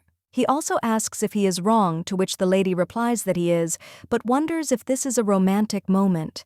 Taemin says his heart is beating so fast that he thinks there is definitely romance there. The man asks if he is the only one who feels this, but it makes him so sad. The main character says that when his heart breaks, then she will believe her, but her interlocutor says that such words come from such sweet lips. The girl then turns to Taman and asks if he can stop saying such shameful things, since he is a man who knows no shame. The man wonders if these things are messengers and asks why the lady is so eagerly looking for something that is not in him. But the lady only drinks the glass and then is about to pour herself another one. But Taemin immediately stops her and tells her to stop. The man claims that he will not make fun of her anymore, so let the lady calm down, and he thinks that she should not drink anymore. The girl asks why, after which her interlocutor strokes the lady on the head, and he claims that otherwise they won't be able to relax. The lady then asks who's nervous. Taemin, he replies that he was nervous but is now calm, so he suggests starting. A little while later, the queen asks if he has never gone out, to which her charges answer that yes. The woman says that it is a bit strange because no matter how big the estate is, the walls still suffocate. And the lady realizes that she can't find out what Taemin is doing inside. She also remembers how the man claimed that he didn't know where the lady heard this false information. After all, no one saw that he brought this girl from Thanatos. The queen was sure that this was the empress, Niruxa's slave. She doesn't think Taman would lie to her, but she still claims it, that sooner or later this slave Niruxa will be caught. The next morning the main character wakes up and looking out the window wonders if it is already morning. The lady also looks at Taemin. Natasha is at this time near His Majesty and says how poor he is all on fire. She has no choice but to pray in the temple and that everything is God's will. But at that very moment, the man grabs the girl by the hand and says that the emperor has lost so much weight, so her heart aches for him. The woman also says that 12 hours have passed since he lost consciousness in the morning, and the man says that means she was with him all this time. But at that very moment he starts coughing. Natasha replies that it is natural that she should be nearby, so she asks His Majesty not to worry about anything and to sleep. A man tells his beloved that he will make her an empress. The girl replies that she stays by his side not because she wants to be one, and she just wants to be with him forever. Natasha also says that His Majesty should just trust her and not worry about anything. Well, the man repeats once again that he will definitely make her an empress, so let her wait a little, and the lady tells him to get well soon. After which the man switches off and the girl's face immediately changes. The woman understands that he has stained her with his sweat. She only went into the room for 5 minutes and almost got into trouble. The girl also thinks that if he really does fall into eternal sleep, she also asks His Majesty to live until their baby is born and wonders if this power was really that weak. Natasha thinks how many people he put into eternal sleep, that he fell off his feet like that, and it's such a pity. After which the lady looks at the portrait of His Majesty and claims that he was a man of extraordinary abilities. That is why she is now so upset. A little while later, the main character already reads the message and understands that life probably refers to Taemin and immersion in eternal sleep is Gigliotti. The Iron Child comes out its arson along with her relic. The girl claims that they need to find the Iron Child, and her interlocutor asks if she knows who he is. The main character replies that she entrusted him with a holy relic. After which, Taemin claims that means someone knows what's going on. The girl replies that that's why they need to hurry before the child crosses the sea. After all, they must return the relic before that time. The lady also claims that the child's name is Arsene. He must have gone to Louvre at her request, and based on the written words about the sea, it turns out that he was caught in the vicinity of this city. They don't know where she is going, this ship. After which Taemin claims that if he boarded the ship in Louvre, it means he has already left Thanatos. By ship you can go to 3 bordering states, and the procedure for entering Amor is complicated, so this would be very problematic. Manhwa is located too far away, so it is unlikely that this country was chosen. Nilux remains where the slave trade is thriving. The main character then asks if he will help save the child. The man then smiles and says that he will bring him in a month. The queen at this time looks out the window. She understands that after losing the war, her father had to kneel before Emperor Thanatos. In front of her and the eyes of the entire nation, the emperor forced everyone to watch as the king kissed the soles of his boots. So 12,000 inhabitants of Amor were saved, but they took her younger sister in exchange for an alliance. Nobody knows what happened here next, and thanks to the humiliating pact signed that day, Amor was promised 100 years of peace, and they call this day a day of mourning. And the woman hits the window and says that she will definitely find her sister Lana. That famous empress and her entire family have fallen, so it is only a matter of time. When Thanatos goes with such a foolish emperor, but the woman understands that something else worries her. This is a slave brought by Taman because she looks very much like the fallen empress, and the woman cannot stop thinking about her, after which the queen says that they should continue to watch the estate, and when she comes out, let them bring her to her by any means necessary. And no matter what, let them kidnap her and bring her there. At this time, Natasha heads down the corridor. She understands that she does not know when His Majesty will fall into eternal sleep, so she needs to think about moving to another country and asking for political asylum. The woman heard that Amor is a suitable place to live. One of the ladies claimed that the Amorites are such dissolute barbarians, after which Natasha thinks that judging by what she knows, this country is just for her. Amor's foreign minister named Tamor Crassus. He was the only one who didn't even look at her, and the lady understands that she will need to seduce him. But at that very moment, someone else bursts into Natasha's room and hugs her. The woman then apologizes for taking so long and claims that His Majesty woke up and wouldn't let her go. The man then curses this emperor, but Letty tells him to be quiet, after which he closes the door and presses Roxana. Cass tells him to be careful, because this is the emperor's palace. The man says that when the emperor falls, who will dare to harm him who is a civil servant? A woman answers Mr. Prime Minister, which of course, but he thinks how arrogant he is. The woman realizes that she was unable to conceive a child from Gigliotti, so she decided to use him. She also asks if he will help their baby become emperor, to which the man replies that everything will be fine. After this, Natasha smiles and understands that everything will be as she wishes. Taman looks at the sea and realizes that the weather was also harsh that day. He heard a beautiful song and unconsciously went out onto the terrace, after which he saw that it was the Empress. The woman at this time turned to Charlotte and claimed that she had left her glass there, so she asked if she could bring it. Taman thought about what he was doing, and he was even interested. A little while ago, the woman claimed that she forbade. Her interlocutor said that His Majesty the Emperor had already approved this agreement, and the lady was transferring the right to extract minerals to Amor. The woman claimed that according to the laws of Thanatos, the Emperor does not have the right to solely dispose of the property of the imperial family registered in the accounting books. She is an empress and therefore does not approve of this agreement, and it has no legal force. Also, if they try to do something like that again at a meeting without her participation, then she sets up all the meetings with representatives of Amor. The guy couldn't even imagine that such a strong woman. It may be such a sweet voice. The lady then turned to Charlotte and asked if she knew. They say that on a full moon when it snows, a spirit descends from the sky. Today is Grandpa's birthday, so maybe he will come to them. Taman understands that he was sure that this woman was made of poison, but she makes such a face.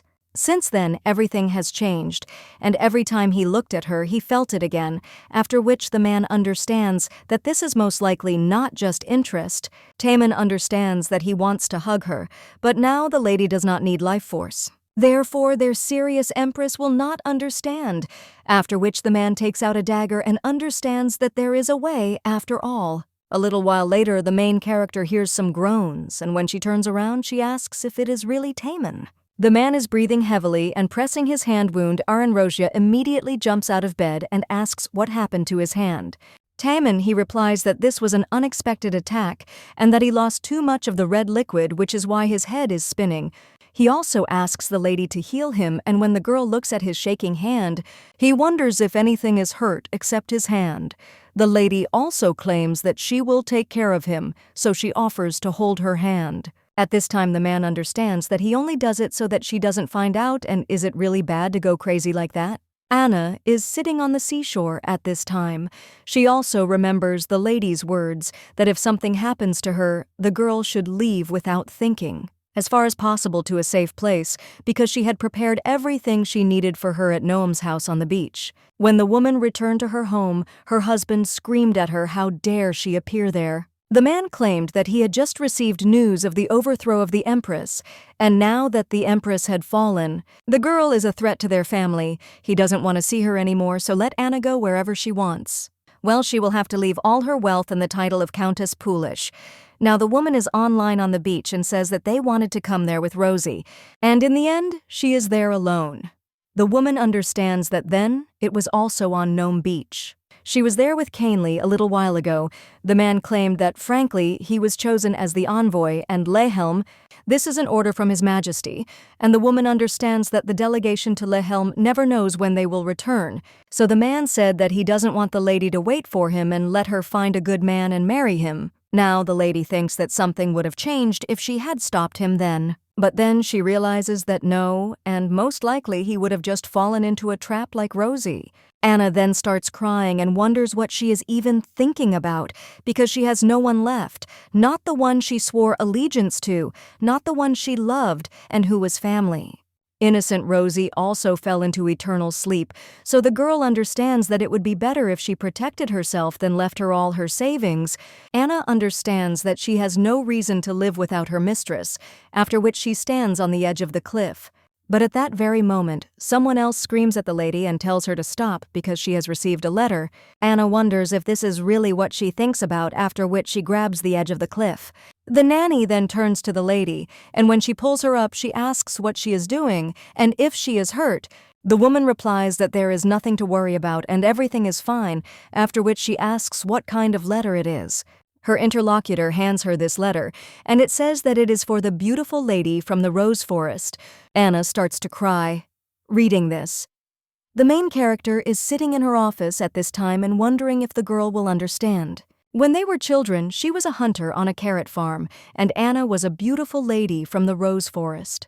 The brother was a hedge of thorns, and the lady doesn't know how they came up with it, but she was so glad that the three of them were so close. These are dear memories to them, so she should definitely understand. The girl understands that first they will develop a plan, and since the Sunset family is no longer there, there are two pillars left in the empire. One of them is Marquis Promelio, who is the ruler of the northwestern lands, and the second is Duke Gertium, nicknamed the King's Dog. The girl understands that the Duke's devotion is akin to faith. As a sign that he would listen only to the emperor, he cut off one of his ears. Their main character says that in order to lure the current head of the family to his side, interest is needed. The lady also thinks about Henrik Arpaccio and realizes that he was the teacher of the current Duke of Gertium. Whatever the only survivor of the entire family, Gertium, who fell before the tyranny of the emperor. He was the one who gave Persogeritum safe haven from 3 years ago. Henrik Arpazio was almost sentenced to imprisonment for tax matters. Duke Geritum stood up for him by paying 10 times more than he owed them and spoke out against the imperial decision. To calm the imperial dog, interest is needed, and he knows well that Henrik is his weakness and therefore carefully hides it. However, they were also prepared a pendant passed down as an heirloom in the Sunset family. The cup kept by the house of Rumosh and the flute of the temple of Amos. These are 3 relics whose whereabouts are unknown. They are located where it is impossible to get to, and the girl understands that in order to quickly get them, you need to have the power of the government, which is also the heart of Keaton, so you need to find such a person. But at the same moment, the main character feels pain in her chest and realizes that she is as if burning. When the girl looks at it, she realizes that the name Timona has appeared on it. The girl understands that maybe this is imprinting and this ability is necessary and very annoying. A little while later, Taman was at a meeting of the Order of Platanos, says that the child needs to be found. The man claims that speed and cunning are the most important thing they are pursuing smuggling. The month of trade is coming to an end, so they need to find them as quickly as possible and get the child back. Later it will be more difficult to track them down, and someone present claims that if this child is on a smuggling ship, then these are slave traders from Nilux. The man asks, why not pirates, as he said his interlocutor replies that he recently received an answer. He learned that a ship had passed nearby 2 days ago, and the man realized that everything was as he thought. Then he says that we need to leave in the morning, and the pretext is the return of the stolen family valuables. Well, at that very moment, someone else turns to the general and asks if he understands correctly that they are all going. Remains silent after this, and someone else asks Jorge if he understands that this is an unusual treasure hunt. They don't know if monsters will appear, and if anyone will get hurt. After which, the man screams out that the master shouldn't worry about it because they are all Knights of Platanos. After this, the man says that it's good and suggests that they prepare because they are leaving tomorrow, to which they agree. At this time, the servant turns to the master, and the man asks if he really wants to say something since he has already been standing there for some time. His interlocutor claims that he simply wants to remind him that the gentleman forgot that the day of Mr. Cashin's arrival is coming soon. This time he will arrive earlier than planned. Temin then asks when it will be. To which his interlocutor replies that he will be there in a week. The main character is in bed at this time. When someone knocks on the room, the lady tells him to come in and realizes that it is Taemin. The girl asks why he came at such a time and whether he is still wounded somewhere. The man says that it is so sad and whether they can see each other only for this reason. The main character notices that his hand is completely healed, and no matter how much she looks, she is always surprised by his abilities. At this time, her interlocutor claims that he will leave early in the morning, and the girl asks if he really is so abrupt. Taemin is wondering why she has such a face and let the lady just not say that she is worried. The girl then turns around silently, and her interlocutor once again addresses Aaron Rosia. And he says that this face is better than any gratitude, so let her show such a face only to him. The main character is interested in what it is, and her interlocutor says that it is an expression that can penetrate deep into the soul, and also an expression that makes people perform feats. The girl at the same moment claims that she has never had such a face, but at the same moment the man lifts her into his arms. Aaron Rosia asks what he is doing, after which her interlocutor claims that he will show her face. Well, the girl screams that she doesn't want to and offers to let her go, after which the two approach the mirror. Taemin asks, "How is it, and isn't her face charming?" It's alive, so it can't even be compared to the time when it was in the snowy forests. He also wonders why he will leave so beautifully, but the girl only tells him to stop. Her interlocutor asks why she was born in Thanatos Ane in Amor and why he didn't meet her first. The man also claims that when he returns, he wants the lady to smile because he has not seen her smile yet. The man also says that while he is gone, she should not leave the house. Rumors that he brought the girl have spread everywhere, and he does not know what could happen. After which he says that there is something else and claims that in a few days his younger brother will be there. He comes for medicine once or twice a year, so it seems to him that this will coincide with the time when he will be away. One of the men at this time urges on his horse and then says that he is there too. This guy's name is Cassian Crassus. A little while later, Taemin is lying in the bathtub. The man remembers saying that if a lady bumps into him, she should ignore him. The main character asked what she needed to ignore, and her interlocutor claimed that when his brother arrived, Satan would report this, and if there were any difficulties, then let the lady ask Azrael to help her. And the man also says that while he is gone, the lady should not do anything stupid. The main character asks what he is talking about. Her interlocutor claims that he is asking the lady not to get hurt and not to disappear. He also takes the lady's leg in his hands and tells her not to forget that he is the owner of this leg, so let her never forget about it. Well, when he looked at the lady's expression, he was surprised, and now he only remembers her with a smile on his face. When a man wipes his hair, he understands that if he thinks about it, then he will look at his tracks. He realizes that he cannot believe that the name engraved is Aaron Rosia and not Rosalind, after which he thinks with a smile on his face that it is quite pleasant. A little while later, one of the maids goes around the city and claims that she is looking forward to it. When one of them enters the shop, she apologizes, and the man working there says that here are their twins. After this, the girls greet Uncle Bookman and ask if their book has been published yet. The man smiles in response and then hands over the first printed edition. He also claims that this is a very hot novel, and one of the easy ones taking the book in his hands and wondering if this is really their book, to which the other replies that it is definitely. Their interlocutor then dares to assure them that among the books published in the capital this year, this one is the most luxurious and refined. The ladies are immediately delighted and embrace each other, and their interlocutor claims that after 10 years, they finally fulfilled their desire to publish a book, which is why he is so proud of them. The girls look at their uncle and wonder if he is really crying, but the man just tells the girls to be quieter. He also claims that this is the first edition, the rest will be printed today after the first check. Let them look and leaf through it, because if there is something that needs to be corrected, then let them tell them everything will be redone. If you are going to publish a book, then everything should be perfect. The man also says that he has made many copies and is not interested in why he shouldn't fly and get a couple more. One of them claims that it is quite enough for them, and the other claims that they want to give it to someone.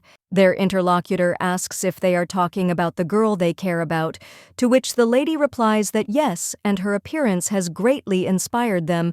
She said that she lost her entire family in an accident just like them. That is why they are increasingly inspired by thinking about her, and yet they were with each other. But this lady was left completely alone, according to her, and therefore they try to treat her kinder, just like Uncle Bookman treats them. The man immediately hugs the girls and claims that he is so proud of them because his girls have grown so much. He knows that one day they will become wonderful writers because the ladies try so hard. The man also thanks them for growing up to be such wonderful girls. He claims that he is so proud of the lady. 6 days after Tamon's departure, the main character looks at the sea. She wonders if he found Arson, and the girl understands that besides the pendant that Arson had, has 5 other sacred objects. According to legend, one of them is a clock that can turn back time, and they say that when chaos began to grow in the world, the god of order descended to earth and destroyed this relic. Aaron Rosia thinks that if this is true, then we can assume 2 things. Firstly, that the relic can be destroyed. And secondly, interaction with the relic can lead to divine intervention. According to ancient records, sacred objects have special powers if they are collected together. The girl doesn't know if gods really exist, but she must be the first to find these objects. But the lady also thinks that if the answer is not in the relics. At the same moment, she looks at one of the papers and sees that it says that Emperor Thanatos will go because of the curse of the Empress. The girl understands that the curse was not cast, so she does not know how this could even be. When the lady returns to the room, Arsel tells the lady that it is as she asked. The letter was anonymously delivered by the shortest route to the recipient. She also hands the lady a bag of money and says that this is what is left. The main character then puts her hands on the maid's hands and tells her to take it for herself. After all, this is the price for her hard work and trust. The girl also says that maybe this is not the most pleasant thing, but the only thing that comes to her mind. So she asks the lady to accept it without hesitation. The woman at this time thinks where she got this money from and what kind of person she is, after which she says that it is good. She only claims that she will spend this money on whatever Mrs. Aisha wants. From now on, she can trust her with special assignments, but a little while later someone breaks into the mistress's room. It turns out that these are 2 maids, and the girls claim that their book has finally come out.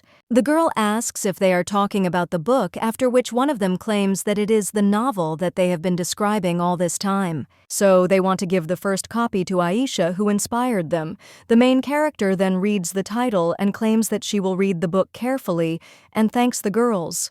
The girls then only admire and answer that yes, after which the woman reads that this book, to which the beautiful silver curls of the lady gracefully developed. General Kamen grabbed the girl by the hand and asked how she dared to run away from him. In contrast to his harsh tone, Kamen's face showed sadness and melancholy. The girl claimed that she would never submit and would run away again and again. Liella's tightly pressed lips. The main character is embarrassed when reading this novel. She also thinks about what she just read and why her heart is beating so hard. A foreign princess is brought to the desert as a prisoner, and the great commander Kamen falls in love with her. Because of the protagonist's selfishness, the girl runs away, but the protagonist brings her back, shedding bitter tears. The girl also thinks that she could forgive him if she were in the main character's place. It's so hard for her to read this love story, even though there is something philosophical in it. After which, the main character hears someone knocking on her room and telling that person to come in. It turns out to be two maids again, and one of them tells the lady that they have brought her an afternoon snack. They have prepared a light mushroom soup for her. Well, at that very moment, one of them notices that the lady has read their book, and at that very moment they become delighted with the girl, Aranrosia. She replies that it is, and it is not long, so she read it quickly. Well, when a lady wants to say what kind of book it is, the maid immediately looks at her with anticipation. The girl claims that it was interesting, and one of the maids says that they were so nervous because it was their first publication. Another claims that when it comes out, it will be the first on the lists of the street bookstores. Aranrosia asks if this is a street of bookstores, and she wonders what kind of place this is. The main character thinks that in Thanatos there was a high level of illiteracy, and in Amor even non-nobles know how to write. One of the ladies at this time says that if you think about it, Aisha hasn't gone outside yet, and next month there will be a flower festival. Last year it started around this time, so it will open very soon. The main character then claims that she really wants to go, and also wonders how the ladies even wrote such a novel, because the content is very lady, then asks what it is. And the girl continues and says that it is explicit. The girls at the same moment ask if the lady hasn't read erotic novels before. One of them claims that they will bring it to her later in the evening, and the other says that they definitely will, and asks if there was anything that bothered her while she was reading it. Since they publish 300 copies at once, you need to be extremely careful. The main character then thanks them and asks if it is possible to change one scene, to which they agree, after which the main character shows that she has changed, and one of the maids claims that this scene really turned out to be a little strange. Another one claims that they will fix it this way. Well, at the same moment someone else screams for this person to open it. One of the maids at this time wonders why it is so loud outside. But at the same moment, someone else turns to Mrs. Aisha and claims that she went on her behalf. One of the twins then asks Arsel why it is so noisy there, and the woman replies that Mr. Cassian has arrived. The guy at this time wonders why he can't use the Eastern Ring. One of them claims that it is temporarily closed for habitation and that a small fire broke out inside. Well then, their interlocutor asks where the traces of this fire are, because if there are no excavations outside, then where did it go? After which the guy keeps saying that it's okay because he's using the third floor anyway, and it doesn't matter. From the outside it looks quite suitable for habitation, but when the guy is about to approach, the knights block his passage. Cassian is only angry about this, and then asks what they are doing. Satin claims that everything looks clean on the outside, but the damage on the inside is quite serious. This could have a detrimental effect on Mr. Cassian with his bronchial asthma. The man replies that he does not smell anything and his interlocutor is lying, but the servant claims that this is an order from Master Taman. He said not to let anyone into the Eastern Annex, and Cassian understands that he came only to use the Eastern Wing, especially because of the stunning sea view from the main room on the third floor. Satin at this time asks the master to occupy the Western Wing this time because there grow the ammonia flowers that the master likes so much, and the view there is no less beautiful. The guy at this time wonders if they blocked the entrance because fire, but let the knights accompany him there, leave the elite warriors of his brother. The man also claims that this mansion belongs to his brother, but he also claims it is his. Therefore the servant must listen to his master. But at that very moment the man takes out some letter and asserts Taman left a letter for his brother. In this case, the boy immediately snatches the letter from his hands, after which he reads it, but then he squeezes everything and also understands that his brother could not have done this.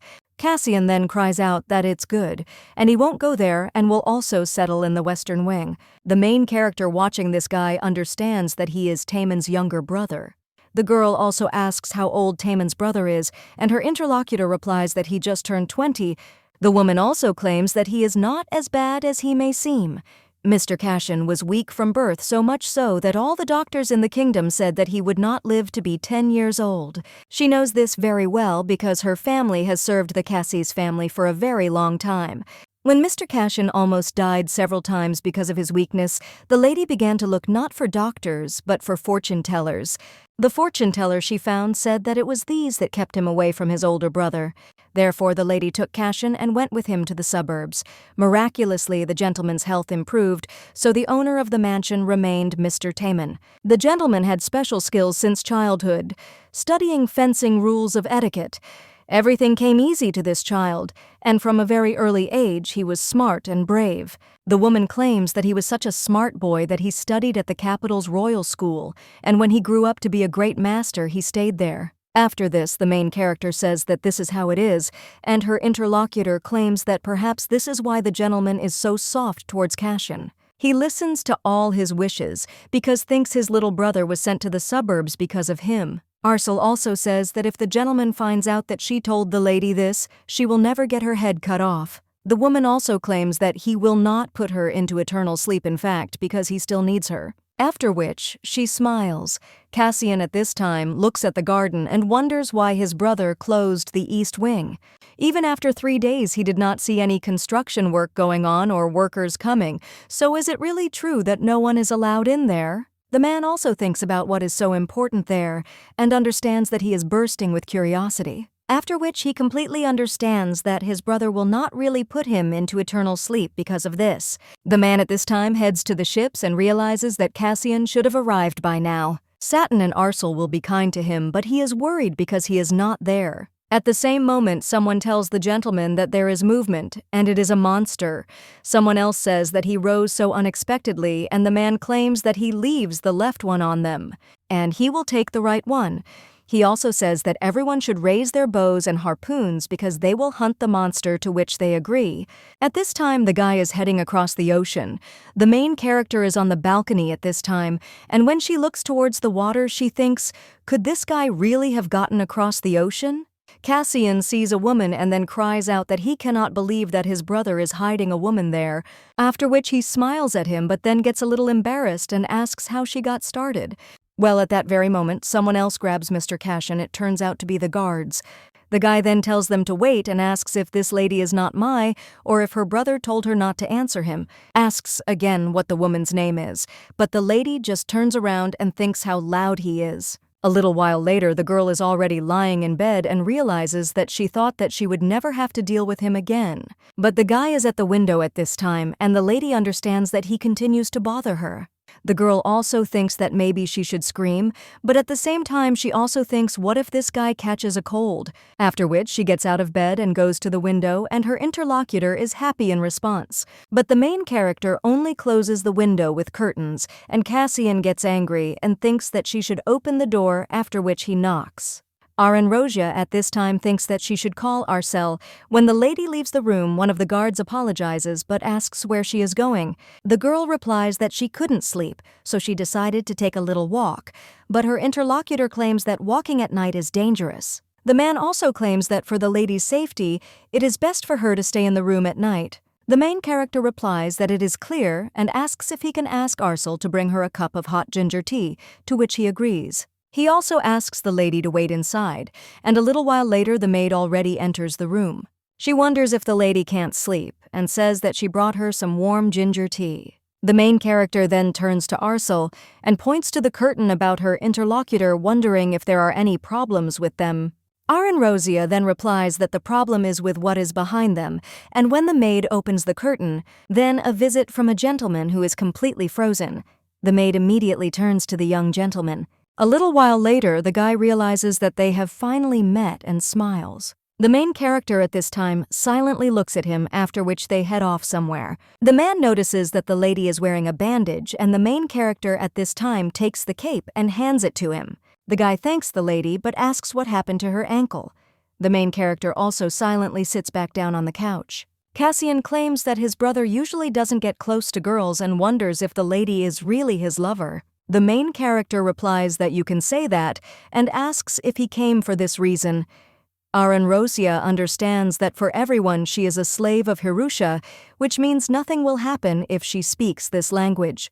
The guy at this time asks what she is saying and claims that the lady does not speak the official language. Rosia wonders why he was hiding in the room of the man he considers to be his brother's woman. The guy once again claims that he doesn't understand anything and asks if the lady can speak the official language.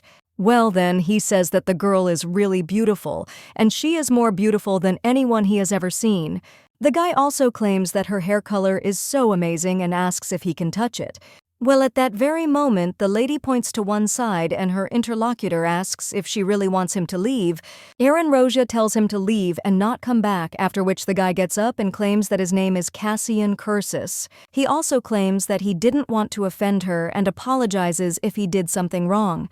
The guy says that he won't do anything to her and he's just really curious. The young man says that he will leave, but let the lady only promise to have lunch with him tomorrow afternoon. The main character is silent for a while after this and then agrees completely.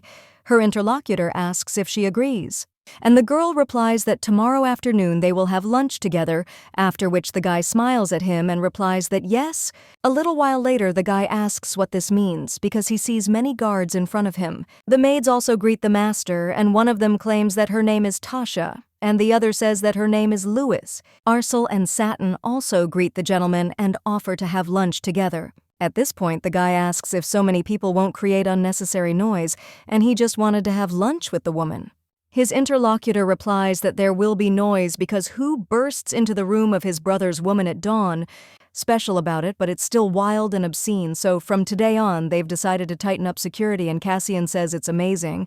He also wonders if they were going to use about 30 people to protect some slave because of him. Satin claims that he noticed a gap in security and decided to fix it. But Cassian asks which master he should serve when his brother is absent, to which he replies that even if he is not there, he serves only one master and carries out the order that he left him before leaving.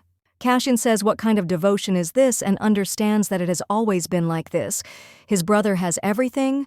It's a healthy body, a hero's reputation, loyal followers, and even a woman. Cassian claims that today he brought a translator, after which the man turns to the gentleman and claims that it is forbidden to bring a supporter into the house. He asks if this is true and claims that he did not know and will be more careful next time, after which he sits down at the table and invites the lady to chat.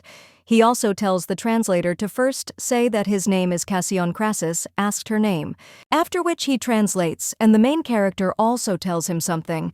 The translator then looks a little puzzled. Cassian asks what it is, and the translator claims that Letty asked why she should introduce herself to an ignorant person. The young man immediately cries out that this is because he wants to get closer.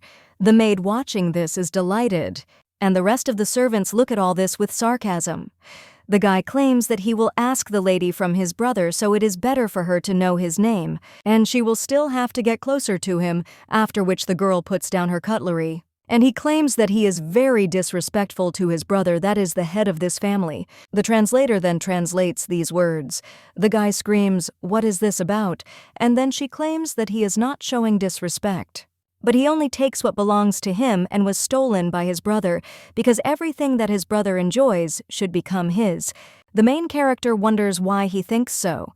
The girl also wonders why he thinks so about her interlocutor, claims that it is because he did not even have a chance to take advantage of these opportunities due to illness. The girl also asks if he were the head of the family, does he think he could raise her status to the level she is at now? After which she claims that she doesn't think that way about her interlocutor. He cries out, "How dare she say such a thing, and what does she even know?"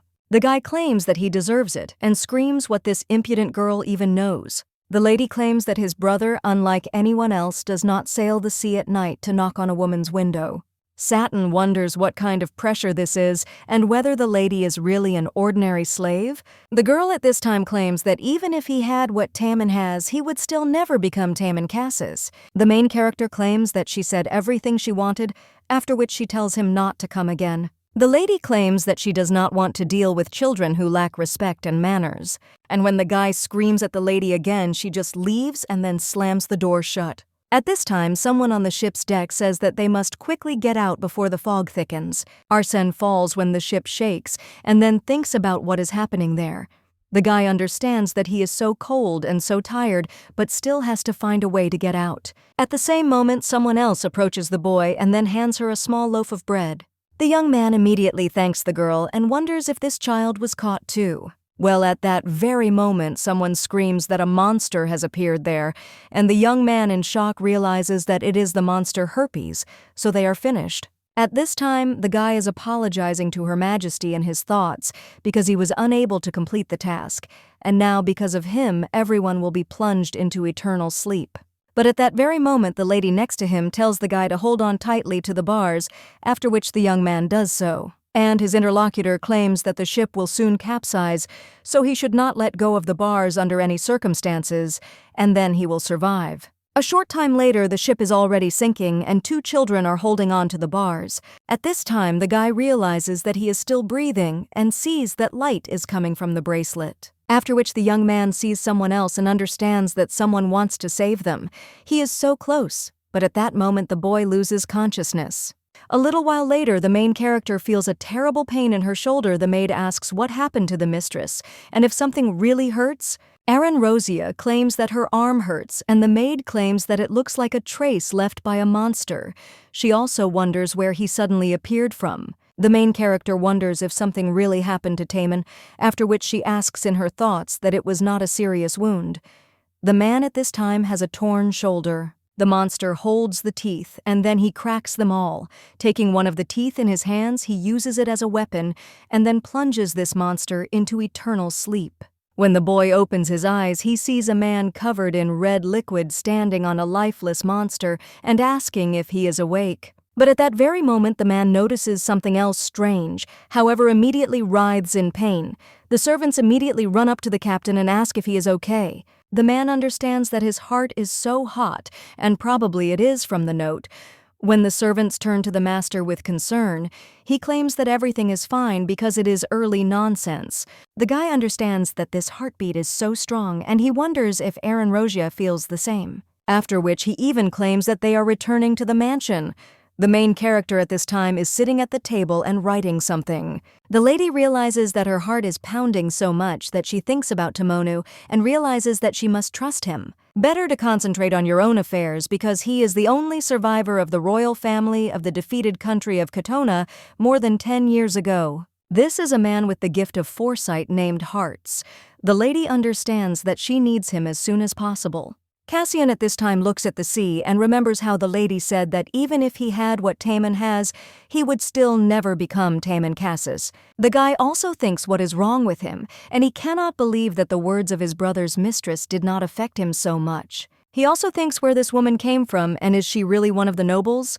The guy realizes that he is thinking about it again. But at that very moment, the young man notices how the lady is walking along the seashore with her maids. He immediately runs up to the lady and addresses her, but the maids stand in front of him and scream for Mr. Cassian not to come closer. The guy replies that it will only take a minute and he wants to say something, after which he apologizes to her for what happened recently and for climbing into her room. Cassian says that he doesn't think it was right, and the main character claims that she is very glad that he understood this. The young man then asks what she just said, and the maid just smiles, after which the guy asks if the twins speak the Harusha language. After all, he wants to understand what the lady is saying, but at that very moment, Arsel runs up like a lady and claims that Mr. Taemin has returned. But she heard that he was seriously injured, after which the main character looks at her mark and then heads towards him. Cassian understands that the lady ran so fast and wonders if her leg is okay. At that very moment, someone screams like a lord and asks to save the captain, because he cannot see how he is plunging into eternal sleep before his eyes. Satin tells Jord to calm the council down. First, he will examine the condition of their master, so let him wait. After which, the servant asks the master if he can come in, but his interlocutor only tells him to bring Aaron Rosia. Satin is surprised by this, after which his master tells the guy not to make him repeat himself, to which he agrees and claims that he will bring her right now. As he walks down the corridor, he hopes that the gentleman is okay, and at the same moment he sees Mrs. Aaron Rosia and also claims that the gentleman is waiting for her. The main character tells him not to worry about it, but her interlocutor claims that the gentleman is in the central bathroom and they are counting on her. Aaron Rosia wonders if it's because of her excitement or her anxiety, but her heart is beating so hard. After which the main character turns to Taemin and he tells the girl to come in. When the lady goes inside, she sees a guy who is all wounded. Aaron Rosia understands that his wounds are worse than she thought, and also says he looks bad. Her interlocutor claims that despite this, he looks better than the lady then. The main character remembers this and is a little embarrassed, and her interlocutor asks how long she will make him wait. These wounds do not look so terrible, but he is in great pain and needs something to relieve it. The lady then goes into the water and addresses Taemin. The girl also remembers how that time when the guy left, he said that next time when he comes back, let the girl smile at him because he had never seen the Empress smiling. Now the main character with a smile on her face congratulates him on his return home and then kisses him. Taemin claims that he is finally home. A short time later, one of the crew members asks the maid if she is sure that the captain is okay. The woman replies that he looks quite good, and judging by his appetite too. But her interlocutor understands that his shoulder was torn by the beast, and also claims that he is glad if his condition is better than they thought. At this time, Arson is wondering if the Empress is really alive and in perfect order, but at the same moment the girl claims that she is coming, and then she says that it was the lady who came after, which the guy sees the Empress in front of him and immediately wants to cry out to her as Her Majesty. But the girl stops him and shows him to be quiet. The young man then asks with tears in his eyes if it is really her. The girl then claims that the guy went through so much because of her instructions, after which she thanks the young man for staying alive, after which the guy takes the bracelet off his hand and claims that he is returning it to the lady. Well, when the main character wants to accept it, Taemin tells her to wait and stop letting him wear this necklace. He does so and then claims that it suits the lady very well. Arson claims that this necklace saved his life. The main character asks what he means, and the boy replies that when he fell into the sea, it lit up and he could breathe underwater. The girl understands that the main property of this pendant is dry because it does not change the physical strength of the owner, but it has the ability to protect from invisible forces, and it was she who protected Arson. At the same moment, they also look at the girl, and she claims that she is a young follower of the Prophet Hearts. What does Thanatos see in the future? The main character is surprised by this, and the girl hands the lady some object, and claims that Hearts asked to give this to the lady. Aaron Rosia asks what it is, and her interlocutor replies that it is an incense burner. If you click on the moon there, a black pearl will rise from the Cancer, and the lady will temporarily plunge into an illusion when she sets it on fire. This will allow the incense that is breathed in to see what it wants, and this thing is a sacred relic called the Largon censer. To say something, but her interlocutor claims that Mr. Hart said that the lady is looking for sacred relics, so he asked her to bring it to the lady. He also told her about the location of the golden cup kept by the house of Rumosh. The main character understands that he is helping her with the plan, and wonders if this means that in the future her plan will be realized. At this time, Taemin tells the lady to wait and asks if the girl's master sent him that warning. The lady replies that it is true and he knew that the master would come to save them. If he had come to them without the imprint, no matter how powerless he was, herpes would have become a danger to him. The main character wonders why he is helping them and sent the lady to deliver this item to them. Her interlocutor replies that Mr. Hart said that for a new beginning, there must be an end. The main character asks what this means, and the girl replies that her anger will lead to an end, and her soul will return to the beginning, and the lady, like a paradox of fate holding life and immersion in eternal sleep in both hands. Mr. Hart's was captured in Thanatos, and he said that this was something that could not be avoided, so now she asks to save Mr. Hart's. If the lady does not save him, he will fall into eternal sleep until the first full moon rises in July. The main character wonders if she really allowed herself to be caught intending to convey these words. And the girl smiles in response to this and claims that everything is fine because she was not worried at all, because she knew that they would be saved. After which she also takes the guy by the hand and says that this is a ray of hope that can shed light and overcome despair. She asks Arson if it is true, to which the boy replies that it is. A little while later, the main character looks at the sea. But at the same moment, someone again says that when the first full moon rises in July and there are only 3 months left, the man also said that if the lady wanted, he would bring her a prophet named Hearts. A little while later, the man looked out the window and realized that the weather had also been harsh that day. When he was walking down the street, he saw 2 little girls, and one of them asked for help, and also claimed that if he saved them, they would not forget his kindness and would certainly repay him. Now, the man claims that 4 years have already passed. One of the girls claims that 4 years have passed since the day they found him. The man says that this is wrong because he was the one who found them, and his interlocutor replies that yes, and he can think so too, after which he just sighs and tells the girl to never open the door to anyone and not show that she is alone at home. Mana said that Hearts is a seer and asked if he is still afraid of something. She asked if he saw something bad in the future when she would be alone, to which the man cried out that of course not. Another lady also turned to him and asked if it wasn't time for them to come already. To which the other replied that yes, and asked why Hearts was so fearless, but anyway, they believed in him. The man then claimed that he was touched, and Mana told him to stop. Her interlocutor immediately screamed, "How can she say such a thing about an adult?" The lady with the blonde hair at this time claimed that they were already there, and at the same moment someone screamed for the Prophet Hearts Graham to open the door. The man then told the girls that he had hopes for them and headed for the door. He also claimed that he waited for Thanatos' soldiers and then went with them. At this time, Taemin said that if the lady wanted, he would bring her a prophet, and the main character wondered what that meant. Her interlocutor replies that this means that he will take care of it, so the lady does not need to go there, and he asked to save him and not to go personally to the lady. The main character at this time looks at the remains of the scar on the guy's shoulder. Taemin says that then it is a misunderstanding. Aranrosia wonders what kind of misunderstanding this is, and her interlocutor asks if she will remove his hand if he touches her. Is too much, and the main character is only a little embarrassed, after which she pushes his hand away, and she claims that she will go to Thanatos herself. The man asks if she really wants to go there, to which the girl replies that yes, but she needs his help, and she will repay him for this, so she asks him to help. The man asks how she will repay, and the lady answers that she still has a couple left by her grandfather in case of anything. Her interlocutor says that this is how it is, but he is not going to take payment from her. The main character asks what he is talking about.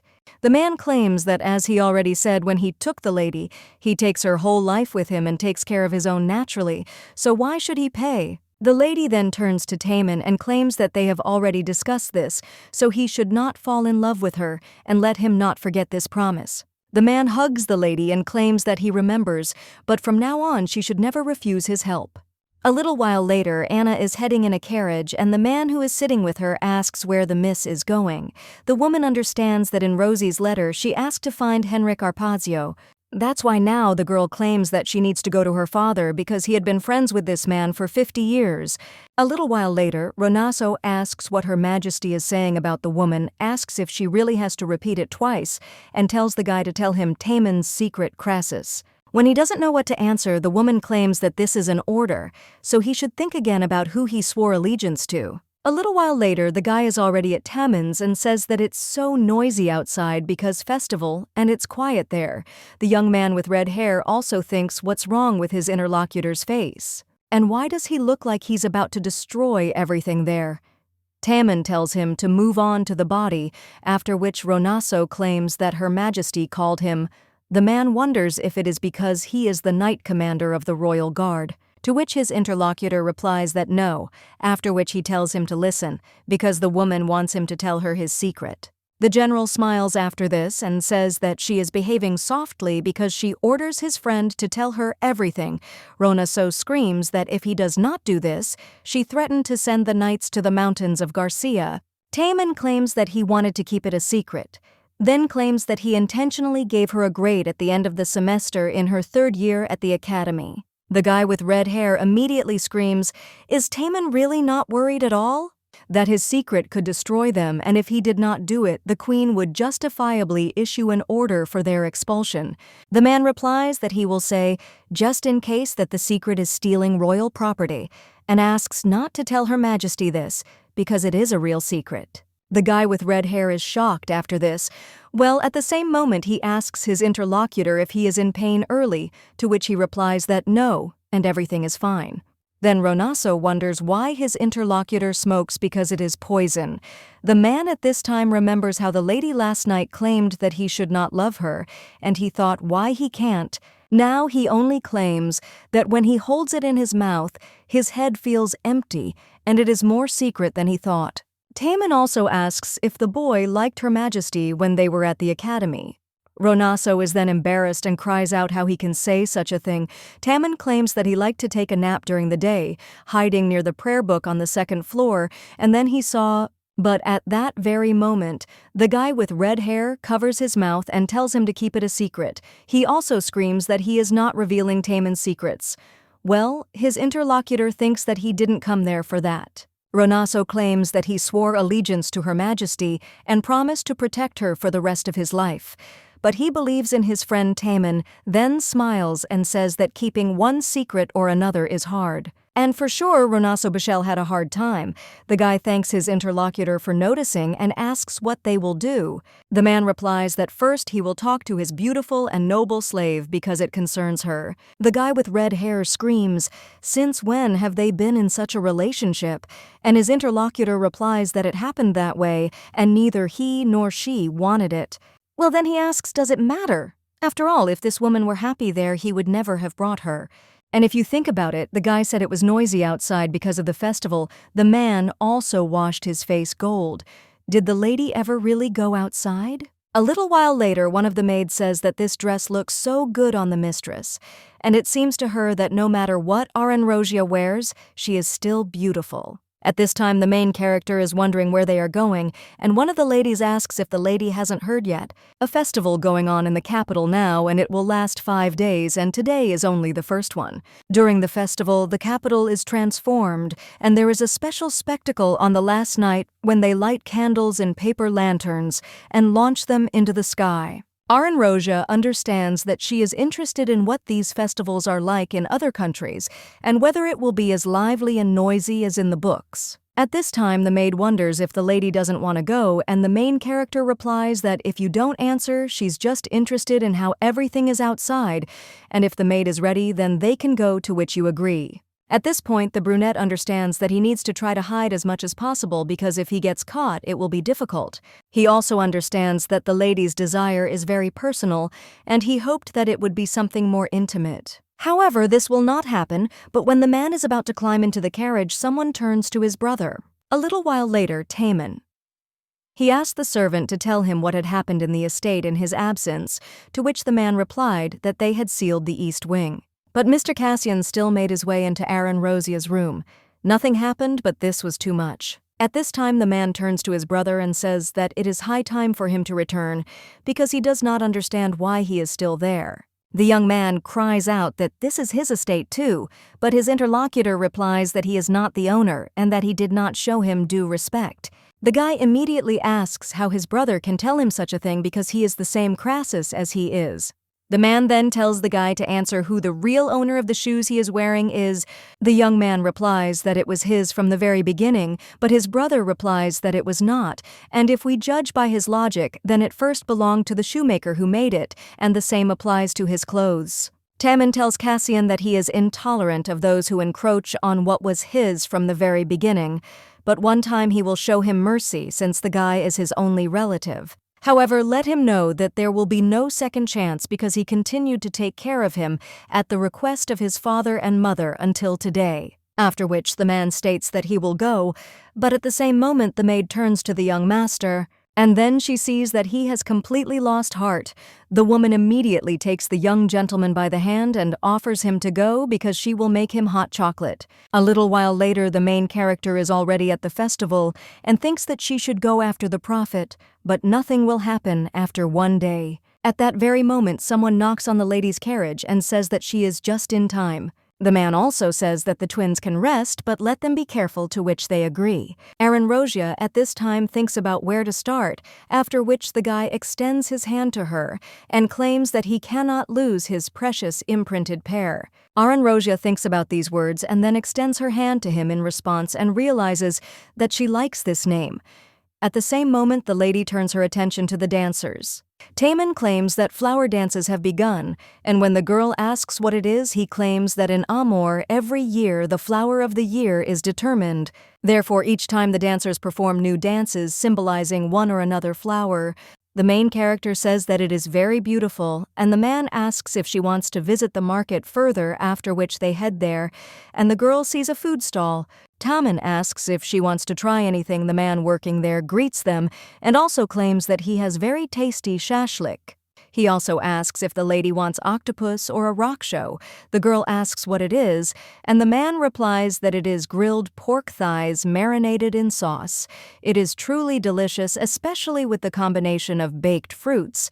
Aaron Rosia says to give her 2 rock shows, to which he agrees. But when the man wants to hand over the money, the lady tells him to wait because she wants to buy it for him. Since she knew that there would be a festival today, she took some money, and then the girl buys them and also asks if she can have another one with an octopus, to which he agrees. After which, the lady hands the octopus shashlik to Taman, and he asks if this is also for him too, which the girl replies that one will not be enough for him. The man asks if this means that it is his lady, and she replies that it is. After which he starts eating, and with a smile on his face he claims that this is the most delicious octopus shashlik he has ever tried. At that very moment, they hear someone shouting and greeting to the gentlemen and ladies and telling them to pay attention. They have arrows from Lakshan given by Her Majesty the Queen. This is an event where treasures made by Turs, the master of royal weapons of silver and gold, are at stake. Let them not miss the archery competition hosted by the royal family. The brunette says that this is an archery competition, and if you think about it, the Empress of Thanatos seemed to say that she was a master of archery.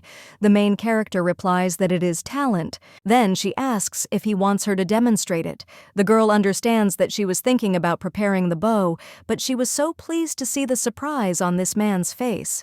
The guy then replies that it does sound interesting, and a little while later the host says that the archery competition will be divided into women and men.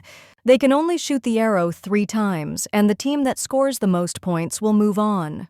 In the semifinals, they will have an unusual target and shooting at objects, so all the fun is yet to come. The man also notices that there are 4 men and 4 women, and a total of 8 participants. Then he says that their amazing talents should be directed to these interesting subjects. Someone cries out that this is already too interesting. Did they sign up for this? And the man replies that nevertheless, an apple is quite a solid target that can be hit. An apple will be worth 10 points, a strawberry will be worth 20, and grapes will be worth 30 points. The first participant will be Ronald, after which the man punches the apple right through, but then unfortunately misses the strawberry.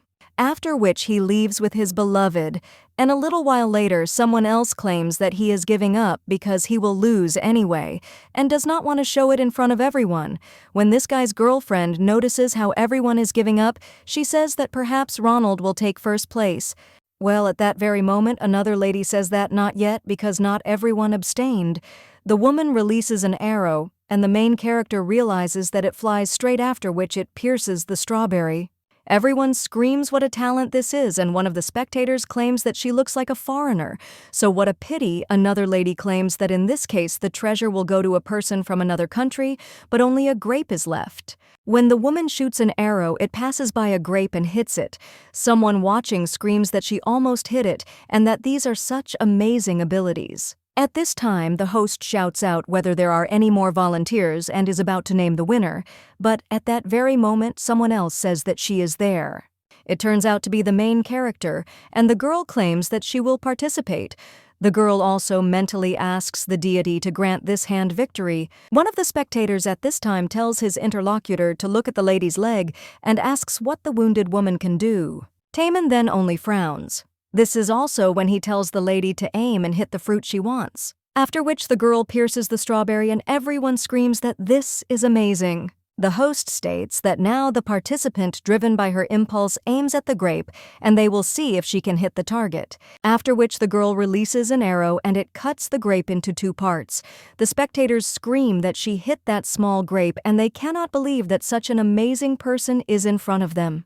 The host at this time asks everyone for attention and claims that the lady who amazed everyone in the semi-final has declared that she is giving up her place, and in this case Ronald from the men's team and the silver-winning powerful woman from the women's team will go to the final. But when he wants to talk about the path to the finale, suddenly a crack begins to appear in the sky, after which monsters jump out from there. The main character is shocked by this, people run away in panic, and Taman screams out, "Aaron Rosia."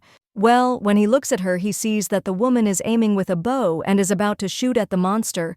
At that moment, Taemin touches her bow and the arrow hits the monster's wing and not its head. The girl screams, asking why he intervened, and claims that they need to deal with these monsters quickly.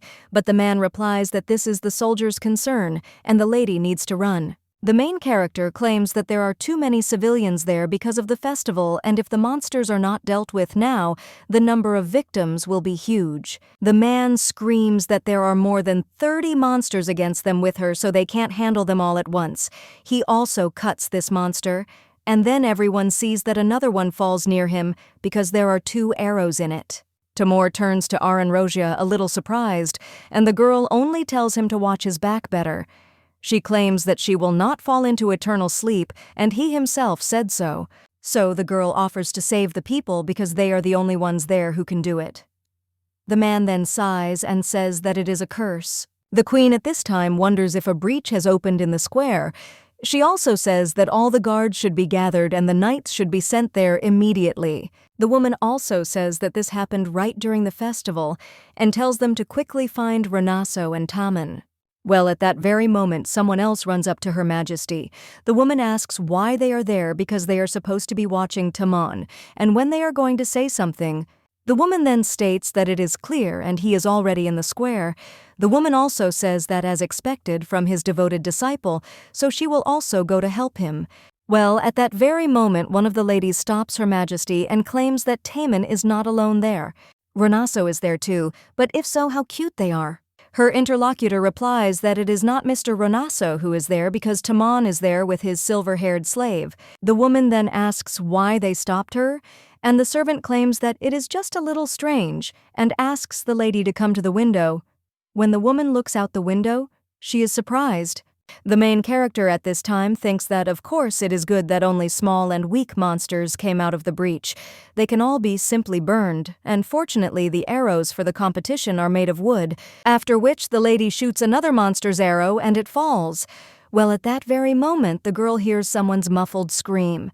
The lady immediately turns to Taemin and sees that he is at his limit, but the man tells the lady not to worry about him and to think better of herself.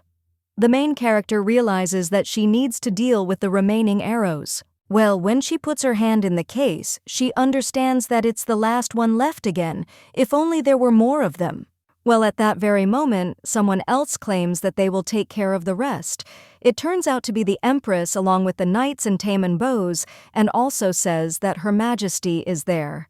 The woman claims that they will talk when they are completely finished there, and she also addresses the Empress of Thanatos, who is immersed in eternal sleep, after which the woman with the help of her powers deals with these monsters, and one of the men screams that they have only heard about such things. And this is the power of the elements, after which the woman begins to use the power of lightning and deals with these monsters, and when she finishes she says that they are returning to the palace. A little while later, these two stand in front of the queen, and she thinks what an idiot she is because she fell for that performance when the lady asked if this was really Thanatos' wife. Now the queen claims that they deceived her, and the main character replies that she needed to save her life. The queen also tells Taemin that she is disappointed about her interlocutor telling Her Majesty that he is sorry. The woman claims that this is even more burdensome than his betrayal, to which he replies that he will not make excuses and will only ask Her Majesty to be as merciful as the sea is wide. The woman immediately gets up from her throne and screams at Taemin that he is just an idiot, but the main character tells her to wait and asks why the lady doesn't listen to her first. The woman tells her not to even try to deceive her with her meaningless speeches, but when she looks at the lady's hands, she realizes that they are all covered in bruises from arrows. The queen then lets the guy go and asks if the lady didn't say that she deceived her in order to survive. Well, now let her try to survive somewhere else, and if she knows only mourning, then she knows how much she hates her country. Aranrosia claims that she is going to plunge Gigliotti Thanatos into eternal sleep, so she asks him to extend his hand to her. The woman cries out that this is madness and wonders if the girl really thinks that she will believe her so easily. Aranrosia wonders if there is no reason for this, after which her interlocutor asks if she has already forgotten who she is. The main character answers that it is possible, and she is the eldest daughter of the Sunset family, forcibly married to Gigliotti Thanatos. Having lost her entire family and loyal subjects at the hands of her husband, the emperor, she is the empress named Rosalina the Fifth Sunset. And now the girl claims that she has renounced her past and her name during the commission of revenge and the overthrow of Emperor Thanatos. Her name is Aranrosia. And this is who she is now. The queen says it's a sad story but claims the lady has no evidence to believe it. The girl then says that if the queen waits 2 days, she will provide something that will make her believe. The woman asks if she is talking about 2 days. And the main character replies that since everything has opened up anyway, then one day she is no longer a mouse in a mousetrap. So she asks the woman to wait until 2 p.m. And in any case, she has nothing to lose. To which she agrees, but states that she will only give her 2 days. A little while later, the main character is heading in a carriage and realizes that she has not been so worried for a long time. Taemon at this time turns to the lady and tells her to give him her hand. The main character understands that now she will accept his help without hesitation. The man also asks if it hurts, to which the lady replies that it hurts, but he asks why she didn't show it. Aranrosia notes that nothing would have changed. Have found out anyway, and the girl says that if you think about it, doesn't it hurt him too? Taemon, he replies that he is fine and will soon be better, but the main character only gets closer to him. Her interlocutor asks what she is doing, and the lady asks if he didn't capture her to use in such situations, after which she offers to heal each other. One lady at this time goes on a ship. She says that she hasn't been there for so long and thanks the Lord for allowing her to get there safely. The man at this time approaches the girl and asks if she is cold. She answers that she is not at all, and everything is fine. The lady also claims that he must be nervous because it was so long ago, to which he replies that yes, and he is nervous because it is all a bit complicated. The woman then asks anyway why they don't do it since they haven't been there for 5 years. Her interlocutor asks if she's not nervous. The woman asks if he has forgotten how brave and courageous she is, after which she insists that everything is fine. The lady also wonders if it would be better to finish things before they meet their children. The man replies that he thinks this is what needs to be done, after which he says that they need to move forward because everyone is waiting for them. A little while later, the main character looks at the sea again and understands that everything is fine because she will definitely come. At the same moment, someone else turns to the lady and the girl asks if something really happened. Arsel replies that they have a guest who wants to see Aranrosia. This girl said that the lady will recognize her if she says that she came from Manhwa. The main character understands that she is finally there and says that it is good, and also let the woman lead her, and she wants her to also call Taemon.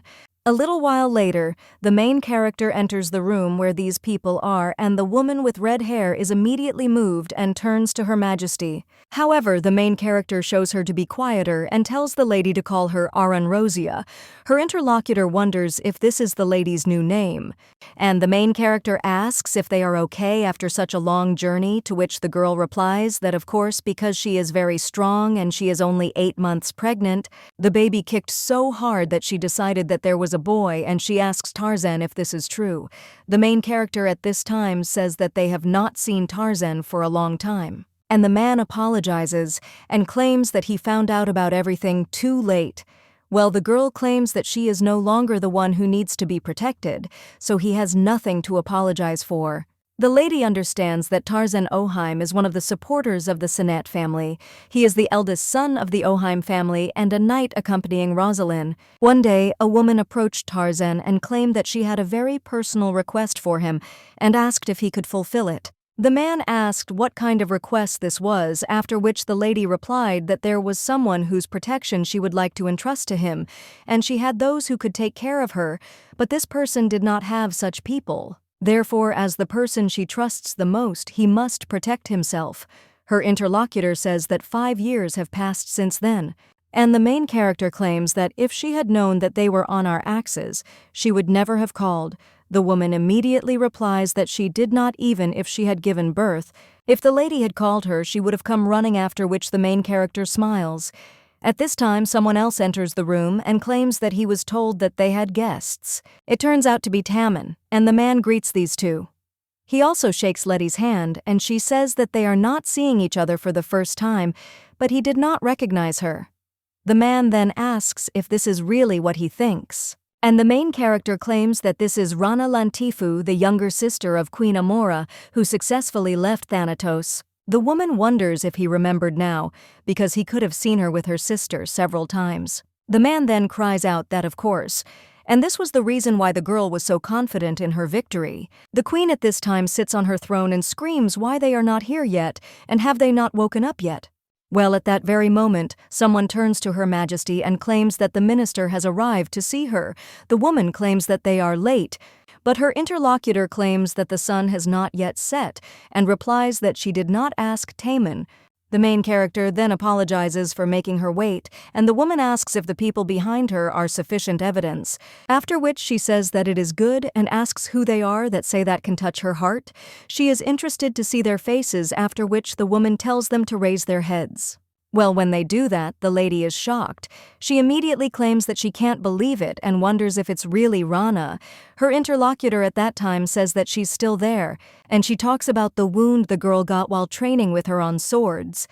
Mom scolded her so much, and the girl asks if she remembers, after which the woman can't hold back her tears at all and hugs her sister. The girl says that if her sister hugs her like that, the child will get scared. The woman asks if she is talking about a child, after which her sister claims that she is pregnant. Theo asks if she is married, to which the girl replies that she is, after which he introduces his husband.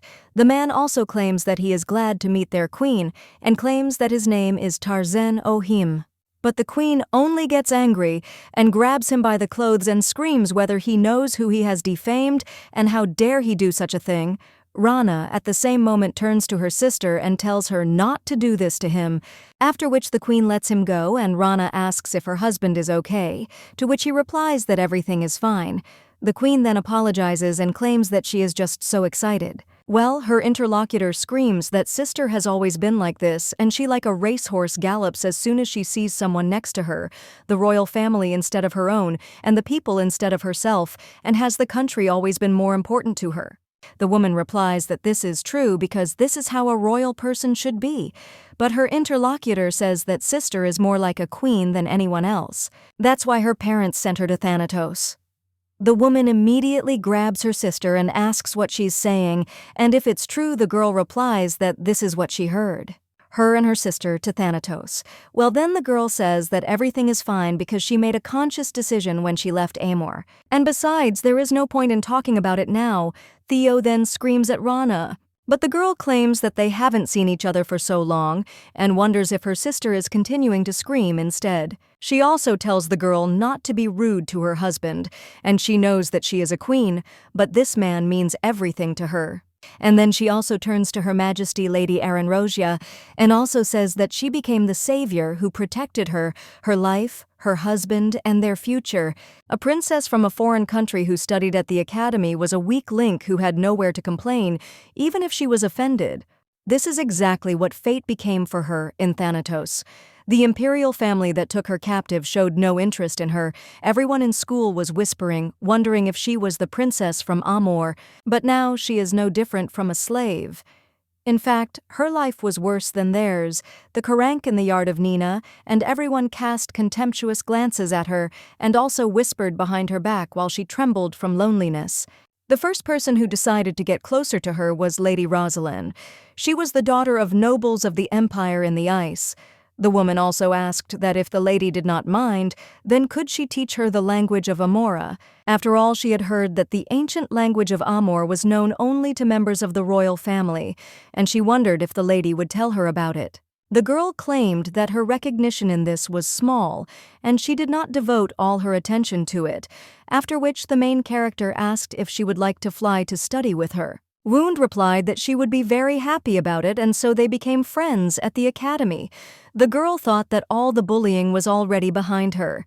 But a little while later, the lady heard a rumor that Rosalind would become the crown princess, and another girl claimed that her parents told her about it, so she left the academy. The rumors were confirmed, and Rosalind left the academy, and as soon as she left, the bullying resumed. Someone threw a textbook at her and asked the abandoned princess if she considered herself a real royal. She came to a foreign country, so let her sit quietly. The girl understood that she no longer had the strength to endure this, and she had to escape from Thanatos. That night, she went to visit Rosalind, and the main character said that she was sorry that she had to leave the academy without telling her a word. For personal reasons, her thoughts were occupied with other things. She also asked if everything was okay with the girl at the academy, and at that moment, the lady did not know why, but her eyes were filled with tears. The girl couldn't stop, and Rosalind silently held her in her arms. The main character was interested in where she wanted to go after, which she claimed that she would help her if the girl had a place where she wanted to go, and she asked if it was Amor. Rana replied that she wanted to go to Maha. She had many good childhood memories from that place. The main character replied that it was good, and she understood, but asked to promise her one thing. Let the girl write to her from time to time so that she knows how she is doing, and she will look for a reliable messenger in Ma, so that they can contact even if not often. Rosalind also claimed that she knew it was painful, but asked if the lady could wait 3 months because she wanted to see her off, but could only do so as the crown princess. By that time, the girl would be of age and would be able to legally enter the country. 3 months later, the girl left for Maha with Tarzan, who was the escort knight assigned to Rosalind. The woman claims that she found her happiness in Makkah, and in any case there is no place for her in this country. She has more memories of life in the day of her state than there, so what can we say about the rest? She is no longer Rana Lantafu of Amor, and if it were not for the help of Aranrosia, Amor until her immersion into eternal sleep. Theo then asks how Rana can say such a thing, and she probably says it because she does not know how long she has been looking for her. Rana asks when she looked for her, and was it really after she became queen and everything got better? When she was at the academy, Taupe wrote her so many letters about how much she missed me, but she didn't answer a single letter. She knows that sister was probably busy with government affairs instead of her sick father, and is sure that this is all because of her busy schedule. Well, she turned away from her, then the lady had a harder time and she felt even more lonely. The woman then replies that she has nothing to say, and her sister claims that everything is fine because it's all in the past. Well, she still turns to her sister once again and claims that if she still feels affection and warm feelings for her, then let her not point her sword at the one who became her only savior when she was in danger. That's the only reason she came back there after so many years of playing hide-and-seek, and all her rights as a member of the royal family, and her sister's feelings of guilt towards her. She also dedicates compensation for the damage to the princess who was taken prisoner by a foreign country to this man, and to do this, despite her position, she has come such a long way. A little while later, Rana states that they are returning to Maha, and she was pleased to talk with her sister all night after a long separation. The woman wonders why her sister won't stay there. Acta replies that as Theo sees it, she is about to meet their child and also wants him to be born in Mahe, after which she tells sister to take care of herself, and a little while later, the main character also comes to say goodbye to them. She thanks the lady and claims that if they need anything before leaving, they should just say so, because she will do everything in her power. Rana asks if she really will do everything.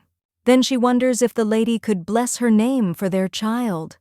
The main character wonders if it is really her name, to which the girl replies that it is, and claims that this is a tribute to the Empress of Thanatos, whom she loved with all her soul, and who is no more.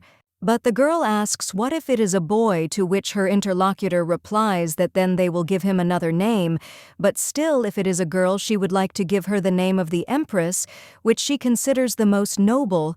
The main character asks if this is really what they both want to, which the girl replies that it is, and Aranrosia says that if so, then good. After which Rana thanks Mrs. Aranrosia. Her husband at this time says that he is so embarrassed. Well, she wonders if he can add anything else. The main character asks what he wants to add, and the man replies that the person he wants to address is next to her. He also says that as they know Mrs. Aranrosia is a person who no matter what goes towards her goal, even if she is scared, she will not show it and will endure all the pain alone. Although he is ashamed, he would like to shift the responsibility that he should have borne himself onto Mr. Taman. The main character, a little puzzled, turns to Tarzan, and Taman just smiles and says that they don't have to worry about that because he will hold her tightly until the very end. Rana says that they look so good together, after which they say goodbye their main character, thanks the girl again. A little while later, the main character sits in her office and remembers how a little while ago the prophet's heiress claimed that Mr. Hartz told her where the golden cup was. It is located in the depths of the Cassian part of the pinch day tree, struck by lightning, and there will be the tomb of the king. In the tomb of the king, worshipping the sun, and buried the golden cup. Aranrosia realizes that she must find a place famous for its cassia trees. In this golden cup, the most powerful poison in the world is created, and the only thing that can neutralize this poison is the fourth sacred relic called the red dagger. In order to preserve all the sacred places until the 7th month, you need to find and get both of these items. The lady understands that there are rumors that one merchant from Nerux collects daggers, after which the girl thinks whether they will be able to do all this in 3 months. The lady also understands that she needs to clear her head, and she will go and admire the sea. The girl also remembers how Rana addressed her, and she wondered if the lady knew the meaning of the name Aranrosia. The main character answered that she did not, and asked what it meant, to which her interlocutor replied that in the forgotten ancient language of Amora, it means the most beautiful sea, and it can also mean shining sea, and now the main character, having breathed fresh air, says that she will go to sleep. The next morning, the lady wakes up next to Taman. The man strokes a lock of the lady's hair and remembers how the girl told him not to fall in love with her. After all, he should not love her, and later forget about this promise. The man understands that in order for the lady to be near, he will not call this feeling love.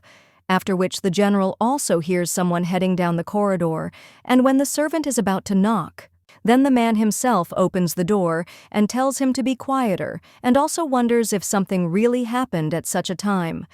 Satin replies that this is a message from the palace, and when the guy returns to the lady looking at her, he thinks that if God really exists, then let him heal her ankle. The man kisses the lady's foot and then tells Aisha that he will return soon. A short time later, he is already fighting the queen with swords. When the woman attacks him, Taman deftly blocks the blows, hits him again, and the guy realizes that she called him early in the morning to fight, and she is very angry. But at that moment, the man tells her to stop and knocks the sword out of his mistress's hands. The woman asks what he is doing because they are not finished yet. Well, the man raises his hands and claims that he is not trying to continue this awkward in general and therefore gives up. He also wonders if that was the idea. Theo swears and says that he still noticed, but then says that it will end too quickly and is not interesting. Taman asks if it will last longer if he endures it or if she is sure that she will not give in sooner.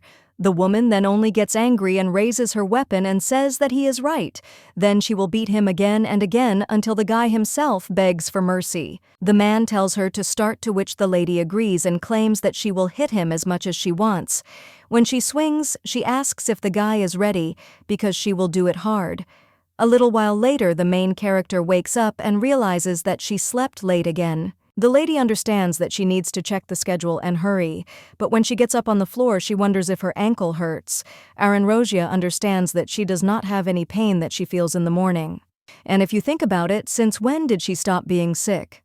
At that very moment, the maid comes into the room to the mistress and claims that she brought her soup for breakfast. The girl asks what about Taman, to which her interlocutor replies that the master left early in the morning for the palace, and Her Majesty was waiting for him from dawn. The main character thinks, is it really so interesting to her why she called him?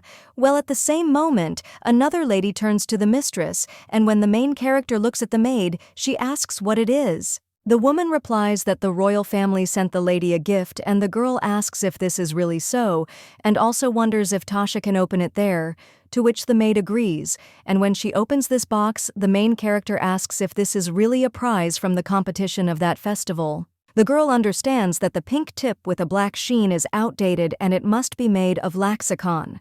At this time, the maid tells the mistress that there is also a letter. When the main character reads it, it says that she is returning them to their rightful owner. The woman is also grateful to the lady for her courage on the day she burned her fingertips, and the main character understands that everything is as she thought. This woman is a smart queen, and she did not even think that in this way she would express her consent to the creation of an alliance. The maid at this time says that if you think about it, today is the last day of the festival. Rosia understands that thanks to the fact that the monsters were dealt with right away, the festival was not cancelled. The girl also wonders if they didn't say it was the last day. They have to launch sky lanterns, to which the girl replies that, for sure, and that is the very last event of the festival. The maids say that they will ask Satin and Arsel for permission to go out. Well, at that very moment, the main character tells them to wait. The maids ask why, and does the mistress really not want to go? But the main characters do not answer that it is not about this, and it is just what happened on the first day of the festival. She would like to cover her head and face, after which the woman asks if they have anything suitable. She also claims that she would like to take the children with her and asks if they can prepare everything, to which they answer that of course they can. A little while later they are already dragging the follower of the prophet and arson. The boy asks if they can say when they are going, but one of the ladies asks if they haven't heard because they are in a hurry, because Mrs. Rosia said she wants to go for a walk with them, and she is already there, after which the main character turns to Arson and Hannah. The boy, looking at the lady's outfit, wonders if this is Mrs. Rosia, and the main character replies that she was in such a hurry to get ready that she didn't have time to explain anything to them, so she asks to forgive her. The woman also claims that they are now going to the festival. They will look at local attractions and launch sky lanterns. Well, when the girl looks at Arson's slightly reddened face and asks what happened, the boy answers that it is very interesting and simple. He sees Mrs. Rosia in black for the first time. The main character wonders if she looks strange and claims that she likes it. The boy replies that no, they are just not used to it. The maids immediately say that everything suits Mrs. Rosia. But at the same moment, someone else breaks into the estate. It turns out to be Taemin's brother, and the guy claims that the lady lied to him. He also asks why the girl is silent, and is it really not mine that is pretending this time? The main character replies that no, and she is not pretending. And her interlocutor asks why she pretended not to speak the official language. Rosia replies that she thought that if they did not contact, there would be less trouble, but she was wrong. The lady also says that even though she did not answer him, but the guy still brought problems. Cassian asks what she is talking about. The lady tells him not to worry about it and wonders if he was the first to be rude to her, so she thinks that this is the end of the conversation and they will go. The man then yells at her to wait and asks if she is going for a walk. The lady asks what happened after, which the guy claims that he will go with her and will protect the lady because she needs an escort anyway. Well, at that very moment, someone else screams out for Mr. Cashin not to worry because he will take care of Mrs. Rosia. The main character then turns to Cashin Crassus again and tells him not to use her to attract his brother's attention, after which she turns around and enters the carriage without letting the guy say a word. The girl also turns to Kokra and offers to go on a journey, to which he agrees. Cassian at this time begins to merge and says that the lady will still look at him. After all, does she really think that she can continue to behave like this? A little while later, the Empress already throws down her sword and says that the guy is just a monster. She also says that she invited a doctor, so let him take care of the treatment, and leaves. Taemin says that the queen really thought of everything. The guy also wonders if she really wanted to beat him to the point that he would need a doctor's help, and the woman tells him to put aside his arrogance because if he makes a mistake again, she will beat him up again. The young man asks if she feels any better, to which she replies that she doesn't. Well, they'll finish for today because she's tired and doesn't want to beat him anymore. Taemin claims that she needs to train her endurance, and the woman claims that she told him to shut up. Then she turns to Taemin again and asks if she can trust him. After which her interlocutor replies that no, and she can't. The woman screams in shock, asking what he's talking about, and says what a shameless person he is even when she gave him a chance. But at the same moment, the guy tells her not to trust him or Ronasso or anyone else.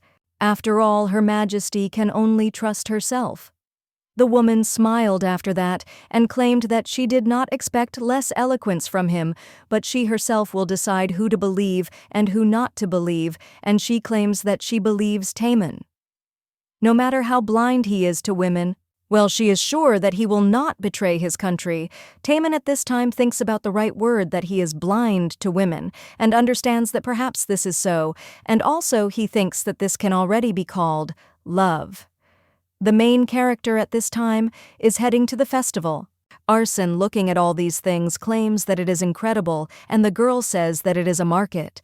The young man says that he has the feeling that he is in a wonderland.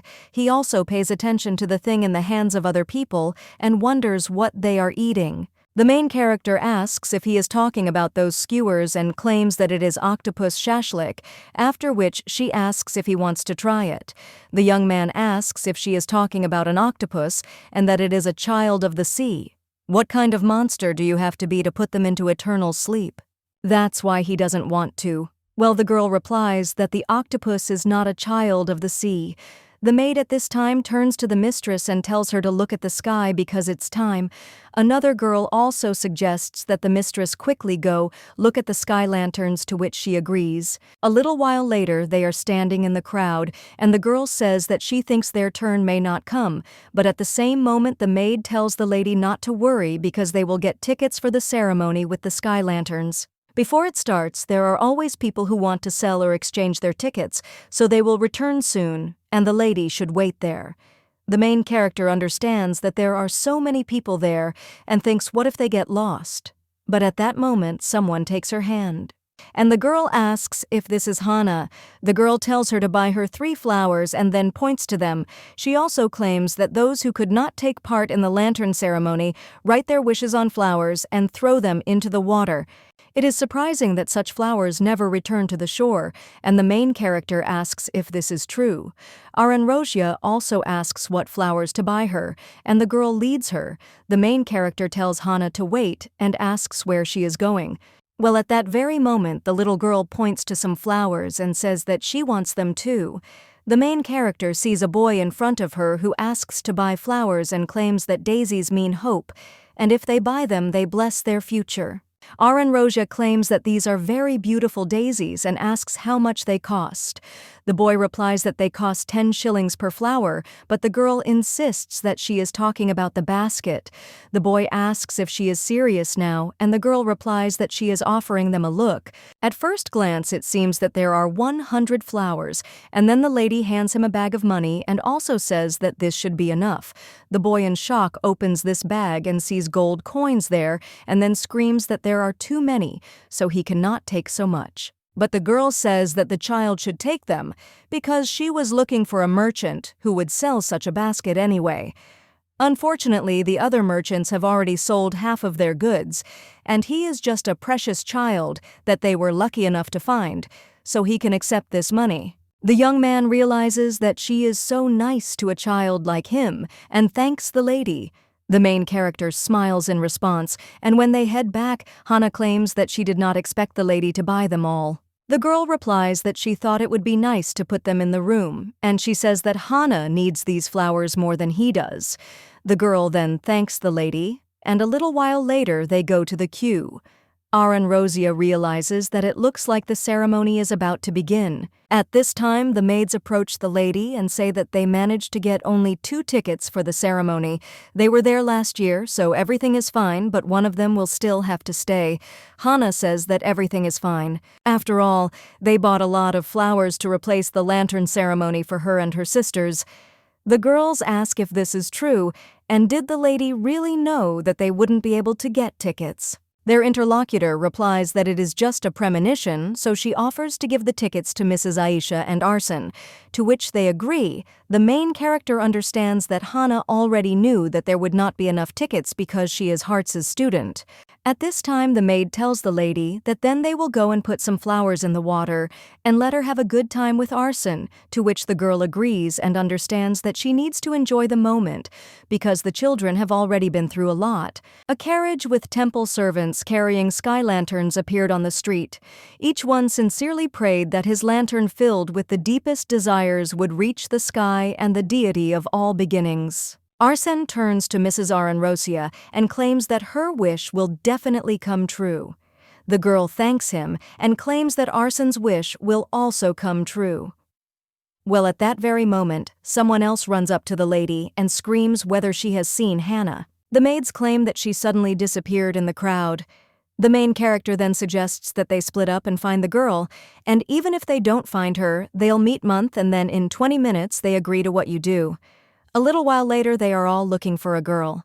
The boy at this time turns to the lady and claims that there are chamomile petals there.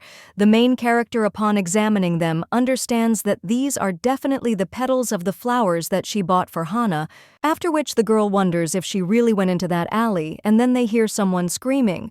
When they go there then see as Cassian, they beat him up and the girl thinks why he is there. The lady also sees Hannah and the boy who sold them flowers behind her.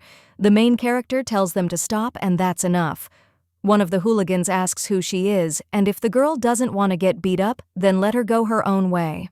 Cassian at that moment screams for the girl to quickly call her brother there, but at that moment someone screams for this idiot to shut up and hits him, after which these two approach the lady and ask who she is. And also, does she not understand what she interfered in?